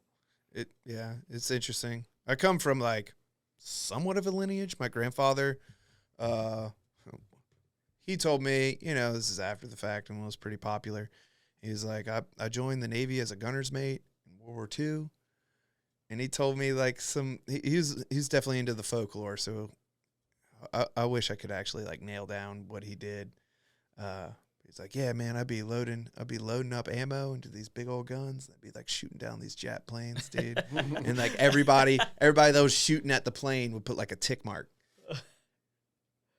So everybody had all these kills, you know? And he's like, there was this program, it was called the Frogman. And I was real good. So I was a lifeguard, and I was going to try out for it. But, you know, as World War II ended, and it was just time for me to get out, and I never went to that Frogman program. I was just like, yeah, my buddy, I'm training for the Marine Corps. My buddy's training for the SEALs. And I was just like, that's what he said. Oh, no, it's something different. I'm like, all right, Grandpa. But yeah, my grandpa, then my brother was an 11. My cousin was a West Point graduate, artillery army officer, captain. That's pretty much it. But you know, ain't too many out there. I'm the first person to enter my family to be in the military. My second, my cousin, she just joined. She's like a CB, I don't know, like electronic. I'm fucking Construction worker. Yeah. It's kind of interesting. Yeah, they truly learn like a skill. Like, It's really weird because you know the dudes that fill those billets of like cook and like admin, you're joining this, you know, the service, like, hey brother, like, what do you want to do to serve? I want to be a cook. Like, yeah. like what in what world? Like, yeah. I mean, they're learning a trade, and that's what sucks. I mean, luckily Corpsman does translate into paramedic or like a med tech, or, you know, the stepping stone of understanding and becoming a medical PA, a nurse, a doctor. But I just remember my brother as a fucking infantryman. He's like, dude, there ain't no fucking jobs when you get out there. You want to be a security guard at some fucking, you know, lobby, or be a cop, whatever. And it's like, ain't much out there, which sucks. You know, we're the high school teachers, dude. We get no love, bro. Yeah. Jumping back to the legacy thing, I know my grandfather, he was a cook in Vietnam, but I never got to meet him, so I don't know any of the stories. But I had a great uncle who I got to talk with a little bit, and he was in during the Korean War. He was Army infantry, and I remember like just casually talking about, because I was in the Navy at the time, and he like started talking, and he was mentioning one time that they were on top of a hill, and they're waiting to attack in the morning, and they would be going downhill kind of thing. And they said, because they're on the hill here, and Artie and everybody else was behind them on smaller hills, they woke up in the middle of the night to friendly fire barrage of artillery and mortars just impacting everywhere where they were at, because they got the trajectory wrong, and they were just shelling the side of the hill that they were sleeping at. And I was just like, oh my God, dude. That is insane. That sucks, man. Also, I still got your comb. Well, we were in Oki. We did like the battle site tour. I'm a gift giver. It's my love language. That was actually pretty interesting. Just like really understanding like how the Japanese basically like engulfed us and just let us come on the island type stuff, and like the trenches, like how they were just like the tunnels and all that, and how they were just like literally walking up like within inches before like they were just popping out and like just capping fools. I'm just like, damn. K-Bar. Sorry, I didn't want to cut your story off. This is what I'm giving the dudes that are leaving. Fucking found them on Amazon for pretty good, like official USMC Bayonets. bayonets. Yeah. It was like And I took it to a staff sergeant to inscribe. He's like, "You didn't get a K-bar?" I was like, "No." He's like, "Is that standard, the K-bar?" He's like, "Yeah, dude, no one gets a bayonet." I thought I'd go. that thing looks mean, dude. Yeah, I thought I'd go the extra mile. That is pretty cool. Yeah, got a couple of them lined up. Yeah. That's cool that you're doing that. My HM1, I have the best like chain of command. My OSC, he's pretty cool. He's kind of weird sometimes. But I have the, like, as far as enlisted chain of command, best I know I've ever had. And our HM1, he is just the GOAT of, like, gift giving in terms of, like, whenever people are leaving. Because, like, he'll think heavy into it, ask everybody, and spare no expense as long as, like, it's going to fit the person. And they make some, like, worthwhile. And he'll engrave them with, like, our specific stuff. One time he mentioned, or he got my buddy Matt for his going away, a specific dagger that Matt had only mentioned like one time, and because his grandfather was like Armenian, so it's an Armenian blade. It has a specific curve to it or whatever, and that he was taught growing up that you never give a gift without receiving something. So like even if it's like something of high value, something that his grandfather would do with him is that he would, hey, like as a little kid, he's like, here, take this penny or a quarter or whatever it is, like normally a penny. He said, all right, I want you to have this, but you got to give me that penny. So he'd give him the penny so he can give him this very nice thought out gift with no remorse of that, like this was a gift. It's like, no, this is a trade and you owe me nothing in life but just to be my grandson or whatever. So we did that for him. And like he's just like exceeded all expectations with every single gift he'd given someone. It's just like insanely good. That's awesome. Yeah, as gay as it sounds, it like truly is a pleasure. No, my love language is gift giving. And my wife's like, I want more stuff. I just don't see the value in a very expensive ring. Like, can that get you out of a ditch, you know? I wish I could do it for everybody, but I lose money on every single one. And like the homies that are special to me, I make sure I'm getting them something. Yeah. We got Huck a pretty fucking rad K-bar bayonet. Yeah. Put a pretty gnarly saying that almost doesn't fit a corpsman. It's like, may the only thing that quench the thirst of this blade is the blood of your enemies. Like that goes pretty hard. I got some other things lined up, but yeah, my wife's like, you're going to give all these gifts and no one's going to be around to get you anything. I was like, it's not about that. Like, I just want these dudes, especially like Parker, you got something coming, and Sankey, you got something coming. These two dudes, they didn't get their pins. They did a fucking good job. They did a fucking solid job. And I just want to make sure they feel it from somebody, because a lot of these dudes just left in silence, and it fucking, that irks me. I was insanely grateful for Benson and everybody who's involved in just getting me the 2-1 flag, because like leaving, I truly regret leaving 2-1 as soon as I did after deployment, because it was like within 3 months, I think, of getting back that I hopped over. And that was like one of the worst things for my mental health. And I didn't realize it because it was just isolation, because I'm very bad at not reaching out to like anybody for like when I'm actually like need people, or just like talking to friends who I feel for gratefully. It's just like out of sight, out of mind kind of thing. Yep. But when Benson like brought me a flag with like all the corpsmen from the BAS like, sign and stuff, I really appreciate it, and I have that hanging up in my room now. I remember what I wrote. I'll have to look at it. Oh wait, I can't. Paraphrase. It was like something like real recognizes real mustache thing. It's not a gay thing. Yeah. I was proud of that. I really thank y'all for that. You did a badass job with Max's cross, bro. Dude, yes. Yeah, every time I go up there, I want to text you. I know some of the times I might go up there today, dude. I'm feeling good. That shit is like, that shit's gonna stand the test of time, bro. That's like, immaculate. You made like you made the standard, I think. Yeah. Thanks. Like, I don't even look at the other crosses. Like, I'll just, like, it just that's how good it is, bro. It just stands out. You just, like, that's the like, when you come over that little hump before you're about to walk down, that's the first thing you see. You're just like, that's a nice fucking cross. Yeah. Getting to fix the cover the other day on top of your shoulders, I was like, damn, this is amazing. Yeah. I'm honored. I don't know about the other ones. I know there was an 8x8 put right in front of it. Yeah. But another thing that was pretty fucking rad. I wish I fucking bought more. I don't know if my little Toyota could handle it, but I bought 3 50-pound bags of concrete holding that motherfucker down. And I feel like you, Chandler, a couple of the IDC Teely, just like, give me a 50-pound bag of concrete. And I was just like, I only have 3. And like, people were kind of fighting over it. I was like, dude, we should have got like fucking 6 of these motherfuckers. But there's 150 pounds. Like, I wanted to make sure that motherfucker wasn't going anywhere. I didn't know him very well, but something I say is every time I interacted with him, he was always a fucking homie. Yeah. Like, the first interaction I had with him, I was trying to fill out baby leave. And he's like, dude, hop on this computer. I'm like, oh. I was like, what's up with your neck tattoo? Like, you straight edge? He's like, nah, dude.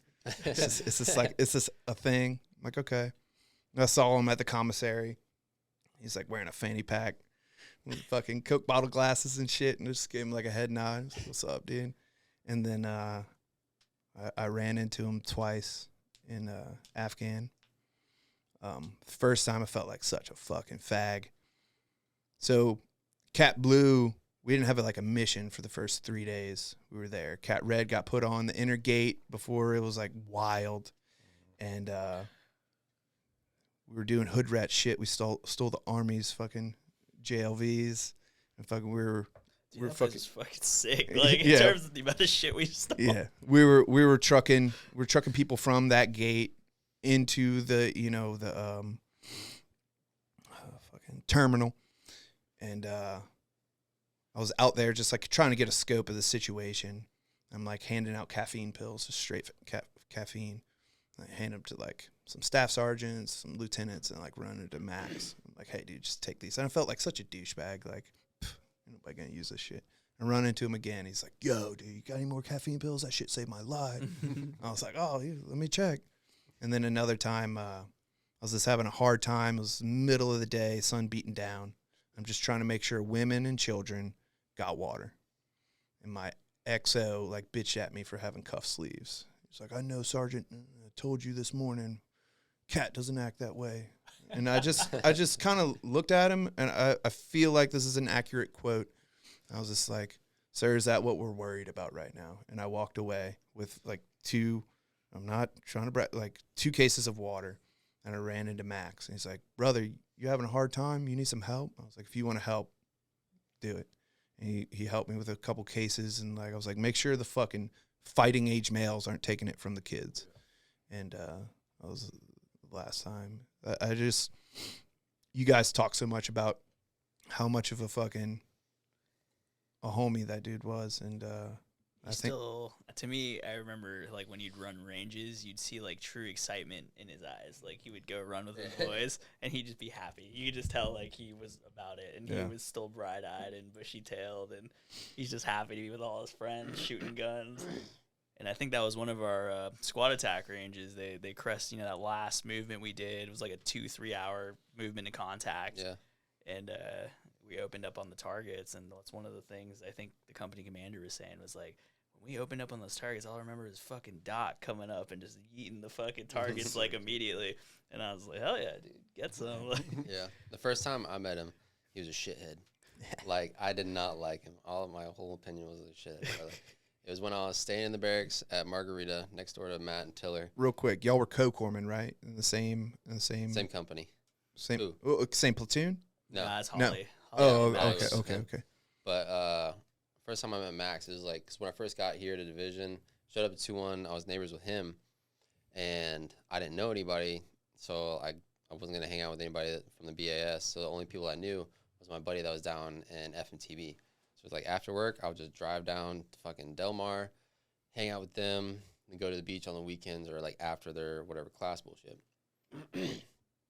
And my other buddy, Max, showed up because he was going to some flight school in Coronado. So I invited him up to the beach where everybody was at. And we're hanging out. I can remember Max just like there doing his thing. Everybody's like slowly drinking. Like towards the end of it, Max end up getting into like a scuffle just because of like, I'm the better Max. I can't remember what started. I do that with Blake. See, if I find a Blake, I will challenge him. It's like it was like playful grappling is what it started out as. But like I was watching it happen and I just watched Max take advantage of my friend Max because my friend doesn't know anything about fighting. It was insanely obvious that Max did only fighting. And like he was being just over the top aggressive and just kind of being a dickhead. And so I was like, dude, this guy's kind of like a little shit. And like eventually broke up. That was the last. I was like, whatever. I left. And actually from that day, Max got so drunk that he had to get held back. That was like a common thing for FMTB though. And I found a t-shirt later. I thought it's not bad. And I took it back and not thinking anything of it. But the next time I saw Max was when he showed up in 29 Palms, and he was like, yeah, I'm like coming to 2-1. I was like, oh shit, hi, basically. It's like, oh cool. And I found out he came to Golf Company, and I was like, my first opinion was like, man, this might be a piece of work right here. We'll see. But he's like fucking awesome. And then one day, because he was neighbors to Matt and I was wearing the shirt that I have, and it's a pink shirt, and he's like, where'd you get that shirt? And I was like, I got it at the beach at FMTB. He's like, that's my shirt. And I was like, somebody left it behind. He's like, it's all right, you can just keep it. So I've had it, and I'll like work out in it here That's and there. sick. It's a really good shirt. I'm not gonna lie. That's awesome, Appreciate it, man. bro. I don't really remember the first time like I've actually met him, but I know like my interactions with him are always like funny just because like it was like that like little brother, big brother type thing, and then like we're always talking shit to each other. Like I think that's like when I first like, man, fuck you, like type shit. So and that's how I met a lot of my good friends. Oh, dude, It's that's like, how I meet most people. yeah, like it's either like we fight or something, and then Yeah. they just end up becoming like one of my like good friends. My And best I friends. think that's too. how like the interaction with him when I first met him. It's got to be like, over 3,000 yeah. calories. So I think that's how we like first met. But he's always been like, hey, dude, he's like, hey, you need a ride? Like he sees something that you need. He's like, hey, you need this, you need that, Yeah. like type of person. So That's what I, those few interactions, that's what I got. It's fucking, Just down, dude. That's Yeah. all. down ass. I hated him when I first met him too. He was he got to us when we were doing ITX in 29 Palms. He was hanging out with the BAS at the time, and it was during Phoenix. The forward BAS took a nuke. Took a what? Took a nuke for some reason. it's a fucking, what's it called? So the A Coyotes. notional Yeah. nuke. So the Coyotes are like, you should go check this area, like to my company commander. And he's like, all right, I'll push you out of patrol. So we went to go see where the simulated noise came from, and it was like the BAS forward and a bunch of other battalion staff. And they're just like, yeah, they got nuked, and they had triage cards, and I was going through everyone's cards because there's like 5 casualties. All these dudes are all fucked up, urgent, whatever. And then Max had like a walking wounded one, and I was like, bro, you can walk. He's like, pick me up. I'm like, no. Like, I just walked a mile out here in this fucking heat. You're fucking laying here all kind of, you are walking. You pick yourself up, you're walking. He's like, no, pick me up. And I'm like, no, I fucking hate you. Who the fuck are you? I was so angry at him. Get your ass up. You don't need help from me. And yeah, and then he found out he was coming to golf, and I met him again, and he's like, oh, hey. And I was like, oh, you're nice. That's good. Yeah, dude, I haven't heard anything bad about that dude. I just wanted to, his name wasn't on that plaque, and I have some skills. Are you talking about the Battalion's Cross up there? Yeah. The original one? It's like him, and I think Nos isn't on that one as well. I wish I knew all those dudes better, but honestly, I never met any of them. And fuck, dude, a little bit of a funny story. I wanted to get in better shape, so I signed up for a marathon when I was drunk. That sounds like work. Yeah, dude, Chandler was just like, "You been training?" I was like, "No, not really." And dude, I've seen Tiller. When Tiller has gotten drunk, like he's gotten drunk, like. All right, you convinced me. That dude was a homie, man. Like, we had our issues. I know he didn't like me, and for reasons I understand. And I talked to him after. I'm still gonna fuck his ass up. Do it. You ever see this till I will beat your ass? I talked to him. I wanted to make sure I had a eye-to-eye conversation. I pride myself on telling people, things I say about them to their face, whether it be good, bad, and different. But that dude was very helpful to me, Chandler. I thought he kind of stayed true to that, like, for the boys, making sure the right person in the right job, because he was in the voting room when I became a senior line when they voted me in. But the way it came about is I signed up for this marathon when I was drunk, and I did some running, but I didn't do enough running, and it's somewhere up north. I showed up like 45 minutes late. It was like 6 a.m. And I get I'm like trying to like, where do I get my like runner tag or whatever? And the lady's like, oh, well, the half is about to start. I was like, no, I signed up for the full thing. She's like, buddy, you're in the fold. You're a little bit behind. Hope you can catch up. And like looking at me, I'm pretty sure she know I wasn't. And like I'm running the marathon, and they're shutting down the, like official police road blockages as I'm running up. And they're like, no, dude, it's not open anymore. You just take the half marathon. And I'm like, well, fuck, dude, I guess I'm doing a half marathon. And I finished. I'm hurting. And I'm at a like an Irish pub, getting a beer and a burger.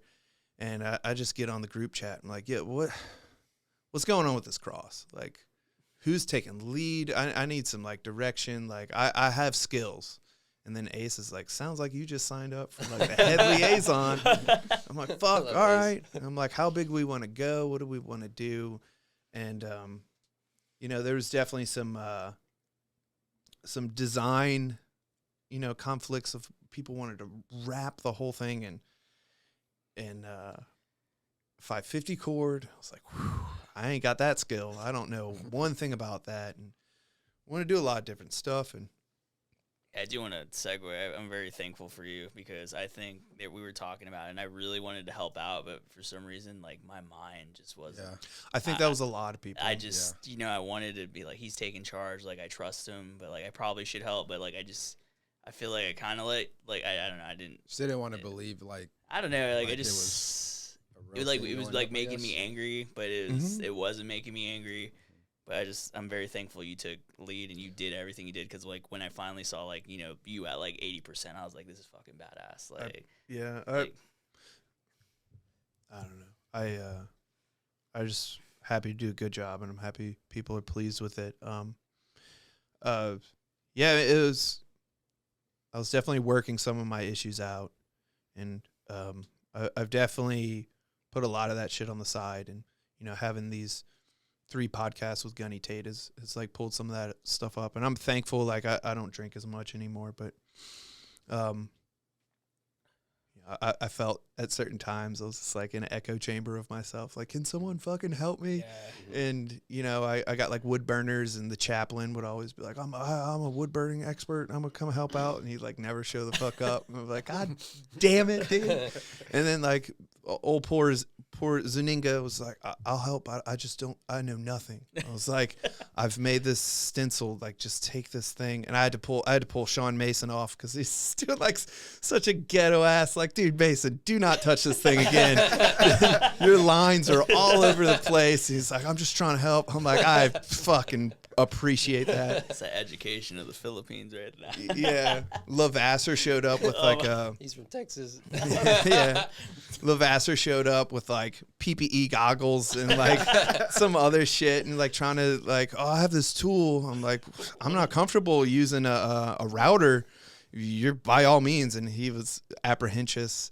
He's like, it'd probably be best if I just left you alone. I was like, I would really appreciate that. I'm not wearing these fucking goggles. I'm just thankful that Castaneda bought treated wood, or that thing would like be in not a good condition. And, you know, again, that gift giving, you know, I wish he could see it. I just thought that was a really fucking cool thing. I wanted to, I'd only been to the crosses one time before that. It was before deployment. Bro, I feel like we went up there like. We went up on a mission, dude. Dude, I feel like after like Max's cross went up there, like it was like a nonstop, like Oh yeah, for a month straight, just going up there. Yeah. yeah, dude. That was our unit PT, and I was all about it. With like, dude, I don't want to run your stupid fucking whatever you want to. We had this IDC show up, and he was motivated. Is that the one from? I'll bleep his name if you. But that's the one that replaced Castaneda. Yeah. I didn't really like. And he just no, he did not have a good vibe at first until I started working with him with patients. It's like I got to know him, but like I remember walking past him a few times in the hallway, and he didn't like want to introduce him. He had a chip. He put fucking HM1 IDC FMF right on the fucking I think IDC. he was 1-1 prior, so Yeah. he knew he basically knew the story. So Yeah, and Wait, is this? yeah. He was prior. He's prior 1-1. Yeah, he's I prior heard 1-1. Oh, I heard he wasn't or some shit. Like He he's was. only blue side. Okay. No, he was senior line. Yeah, but he would run these motivated fucking 3-mile runs and shit, getting us ready for PFA, whatever the fuck it's called in the Navy, PRT. And it was Ace was still around. He's like, we're going to the crosses. Bring a rock up for Max. I was like, let's fucking do it, dude. Like, fuck yeah, man. That's what I liked. And dude, I've lost so many toenails on that goddamn hill. Like, Yeah. coming down. That shit hurts, dude. I like being a little drunk coming down so I don't feel it as much. Yeah. Hill I has- cannot drink going up. How people, No, I some don't people drink do. going up. Oh, Like once I have any amount of alcohol in me, like all exercise ability is like, oh god, stairs. I can't drink at all, up or coming down. I'm like, fuck. Been doing it at the top, which is tradition. But Yeah. dude, when I first got to Horno, like there was like 6 crosses up there, and when we went up this past Memorial Day, I was like, dude, this has changed like a lot. Yeah. I got to do a high safety coverage with Holly, and we ended up. All I knew was like, hey, I'm doing this coverage with some Fallujah vets. You want to come help out? I'm like, yeah, dude, I'll do it with you. So we did it up the crosses, and like in the duration, I found out that all of them were prior 2-1 Gulf. So like they're all our ancestors, basically. Is when I told them that, and they laughed. But and like just listening to them talk on the way up, I was like, holy shit. But the corpsman that was there with us from back then, I can't remember his name. Oh, Fig was his name. Fig. Did you get? I know Fig. Okay, Yeah. you know Fig. Ahmed was like, this dude's different. I was like, Ahmed, you're saying that? But he was talking about how he was a safety coverage for the very first cross I was ever put up there. And it was brought up by Chaps and like some other people. There's like dudes in old BDUs too, because they have like the pictures somewhere, Yeah, someplace. he showed me the pictures. And I was like, that's insane. And it's like He's the one who took the pictures. And it's like the largest cross, and when you watch, you see these pictures. It's like 4 guys carrying it, like the entire it would've way. been horrendous. They did like the real Jesus Christ. Yeah, like, like- There's a Fuck. body on it. Still wearing Yeah. black jungle boots when they were going up. yeah, that was rad when a bunch of you got out, you showed up, you were in Colorado. No, I think I was still in Arizona when we showed up to put okay. in Max's. And I don't think you were out yet. I think I was out. When did we put? Was it like April, May of? dude, I'm so bad with 22. time. It was in 22 that we did it. Yes. Damn. Like it was a little bit like right after I got out. I felt like because it was. I needed Cass to bring me onto base. I do remember. Yeah, I that. was trying to. Chief G got mad at me because I like, I'm in charge of it. I'm trying to take initiative and shit. I was like, we need it. I'm also trying to like light a fire because I'm like doing these like kind of rough therapy sessions. Like when I go in and I'm working on this thing, and people are like, I'll be there. And, like no one's showing up to help me, and I'm not saying no one. People definitely help me. But I'm just going through like a rough time, and I'm getting pressure from like different, higher chains of command. And I was like, we're going up this date before you get out. And then just like Chief G comes over in the chat, like, who the fuck put that out? I was just like, yeah, dude, I'm trying to like make this shit happen. And then it was like him and Castaneda went and communicated with him and like came and talked to me. It's like, hey, like we really appreciate what you're doing. Feel no pressure on a timeline. Get it done right. And I was like, that helps a lot. Also, a bunch of these things we want to do is like looks like shit. So I'm just gonna kind of do my thing. If someone really wants what they want done, they can come in and do it. But like I'm gonna do it this way. I think it looks good and simple, and I think it came out great. I agree. 100% agree with that. Yeah. The double X on the side. That's sick, dude. That was icing on the cake right there. Cherry on the top, whatever. But yeah, the only thing that I was like, I remember being frustrated about was them putting out, like saying, hey, we just want to make this a BAS only thing. We don't want like other. That was another point of contingency. Like I had to talk to Castaneda about that. Yeah. Yeah. It's like like that just really irked me because they just wanted to keep it silent when all the guys who also knew him. Yeah. And arguably knew him better than some of the people in the BAS. And I was like irritated that like I think it was Chief that put that out.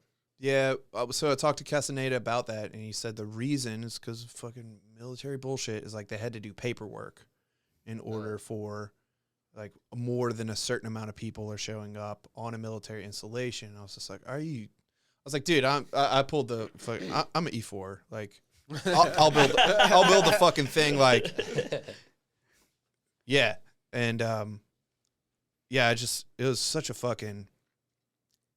It was daunting, buying. I thought like three bags of concrete was like too much, and then just like the Gulf Marines just like showed the fuck up, took it out of the back of Castaneda's truck, and just like I remember being like one of the last ones. I'm a fucking shitty hiker.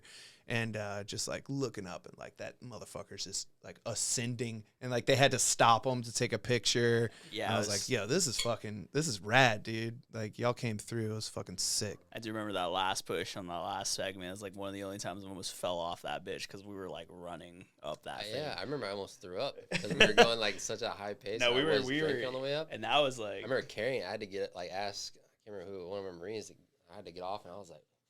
That was like, yeah, we took it up, and I was like, dude, we're moving, and you just see the dudes we're pushing, and yeah. I just remember showing up to the bottom too when we got it from the BAS, put in the back of Cass's truck, we're riding it like, and just seeing everyone there, and they're like, hey, we're here to take it up, and we just left, dude. Yeah, like, was that the same day that like the pulleys were coming up? Yep. Yeah. Yeah. I was talking mad shit. I was like, what are you gonna be? What are you gonna be? And one dude's like an 03. I was like, oof, buddy, you're not Wrong place, wrong time. You'd be in the front, bud. So my buddy Christopher Venditti, he's a squad leader for Fox. He was a recruiter for those pulleys, and he saw him. He's like, hey man, what's up? And he's like, I'm gonna haze these motherfuckers. And he was there yelling at all his pulleys. And I was like, dude, hell yeah. Were you there when Wilson showed himself? Yeah. We were going down, and Wilson, who took, he had to get a clamshell done on him, so he's like scarred the fuck up.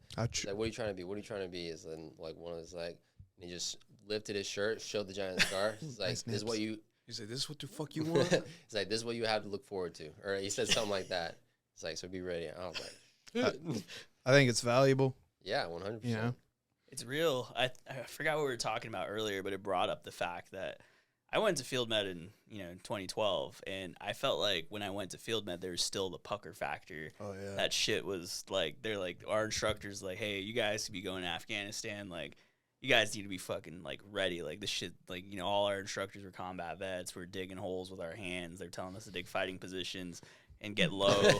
Probably could have got you an E-tool. Yeah, get low, hug the ground. Yeah. But they like, I remember just having that pucker factor that like, oh shit, like this is like, we can get killed out here. Mm-hmm. And I don't know if that's like a thing nowadays, but it's definitely gone away. Yeah. In terms of like, just like I can see it just because like, in terms of like reality of the job, like I think it's gone for the majority of the new corpsmen that are coming in our generation. Is just like, because all they know is training ops and hospitals, and so like, and there's no real talk of war. Majority of the seniors are out. There's no stories out there anymore. It's kind of hard when the cadre are just all Mew warriors, or just little two stacks or little 3 stacks. They're not getting their ketchup and mustard ribbon anymore either. Yeah, it's just it's a different time. But yeah, all mine were fucking all combat vets with some type of valor award. One of my best mentors, Chaz Herron, poor dude, couldn't pick up fucking second class. Got kicked out at 8 years when HM 3 was 8 years. But this dude had the best NAM with Valor write-up I've ever read in my life. Firefighting Hellman. Ran out of water after a couple hours. He was in a watermelon field. He's running around cutting watermelons for all his Marines while he was taking fire and running watermelons to his position, all his positions. That's some ingenuity, dude. Like one of the best Valor awards I've ever read in my life. Everyone suffered from severe VG. No, but he's it's like he's a dude that just left quietly. Like he wanted to stay in, just couldn't pick up second, and our cutoff was 8 years back then. Yeah, man. And he was a bad test taker, and that was the only thing. Good dude, good corpsman, and he wanted to stay in it, and it's just like he's gone, and he was like one of the most influential corpsmen I've ever had in my life because he was like my first senior corpsman. Yeah. And fuck, man. Did you went west Coast? Yeah. You go West Coast? Or, you went East Coast. Yeah, you went with TUI back then? Mm-hmm. What year did you go? 2018. 2018. I remember I had, you go East or West? West. I went in 2015 or very early 2015, like January. And I don't really remember the corpsman instructors, but I remember Sergeant Lentz because he was just intimidating and scary as all get out. Yeah, he kind of talk like this. And like he would just sit in the corner with his arms crossed, head down, and he'd be doing this. He was very fidgety. Yeah. And then I remember he was just tatted up. He had spider webs on each elbow. It's in the system, dude. Mm-hmm. And then I remember there was some kid who had a spider web tattoo. And, like, I remember him pulling him to the side. And I happened to hear the conversation. He's like, where'd you get the tattoo? Where'd you get the tattoo? And he's like, oh, he's like, you know what that means? It means you killed someone. And it's like, it doesn't. He said something along the lines it has something meaning. So it's like, it like just gave him a talk or some stuff like that. But like that dude was just like always like intimidatingly creepy because he didn't talk or anything like that. Sorry to tangent. The spiderweb tattoo is for people that have been incarcerated, and it means they're stuck in the system. And so it also kind of works in like the military as well. It's like you're stuck in that fucking. I would also not stuck question in that. Nah, dude. I mean, in the system that way. Yeah, dude. I'm not. Yeah. It was 10 years ago for me. Yeah. That's all good. Well, shit, guys. I think his name was Sergeant Matthews. Hungry? And that dude was I eat once a day. Yeah, that dude was like just the epitome of like what you would think a grunt would be. Mm-hmm. Because he was just like that. When we went on our hikes, fat horseshoe, sipping on a Rip It. And I'm just like, what is this guy doing? So, but that guy was pretty dope. Dude, there's like 3 of our instructors. One was a Marine. No, like 2 Marines. We're all in like the SACO program for drinking, while in the field and operating a government like white Govy van. And, like they showed up like halfway through. We're like, oh shit, who's this guy? He's like, I'm newly promoted corporal. And they're like, oh fuck, man. Yeah, fucking. We had Corporal Ortega just looked like a monkey, and this dude would take us on our flak runs, and he just running. He was just dumb as fuck, but he was a great instructor in terms of the tactics. That's sick. Yeah, Fucking cheers to that. Well, fellas. at 3 hours, 28 minutes. Oh, jeez. I didn't even think that should just fly We can by. keep Yeah. going. Yeah. Or we can. It does not feel like it goes Yeah. that No, long. dude. That's. Yeah, so hopefully to sum up like what I said, when I got back from deployment, they're like, hey, if you guys want to do interviews, just like run it past us. We'll tell you like what's classified and not. And yeah. And then you see all these Battalion XO and shit like doing their interviews and shit. And then, I think it's really good to talk about any of this stuff. I kind of started this. One of the reasons I started this podcast is I was looking to get into the Navy, and I failed for my hearing because of machine guns. I was like looking on Reddit, and like people were like, you shouldn't be joining the military if you can't hear. You're gonna kill people. And I was just like, all right, dude. I was just looking for some information, and we're the regular operators and good perspective. Pretty much everybody. I had one veteran come in last podcast, and just the real perspective of like what it is, and we don't need no official. The fuck. Anyway, I always ask people to come on, and I just got asked to come on something else. I'm like, oh, dude, I fucking got this these willies. So I appreciate y'all taking the step to fucking come here and do this thing, and cheers, boys. Cheers. Thank you for having us. Yeah. Yeah, thank you.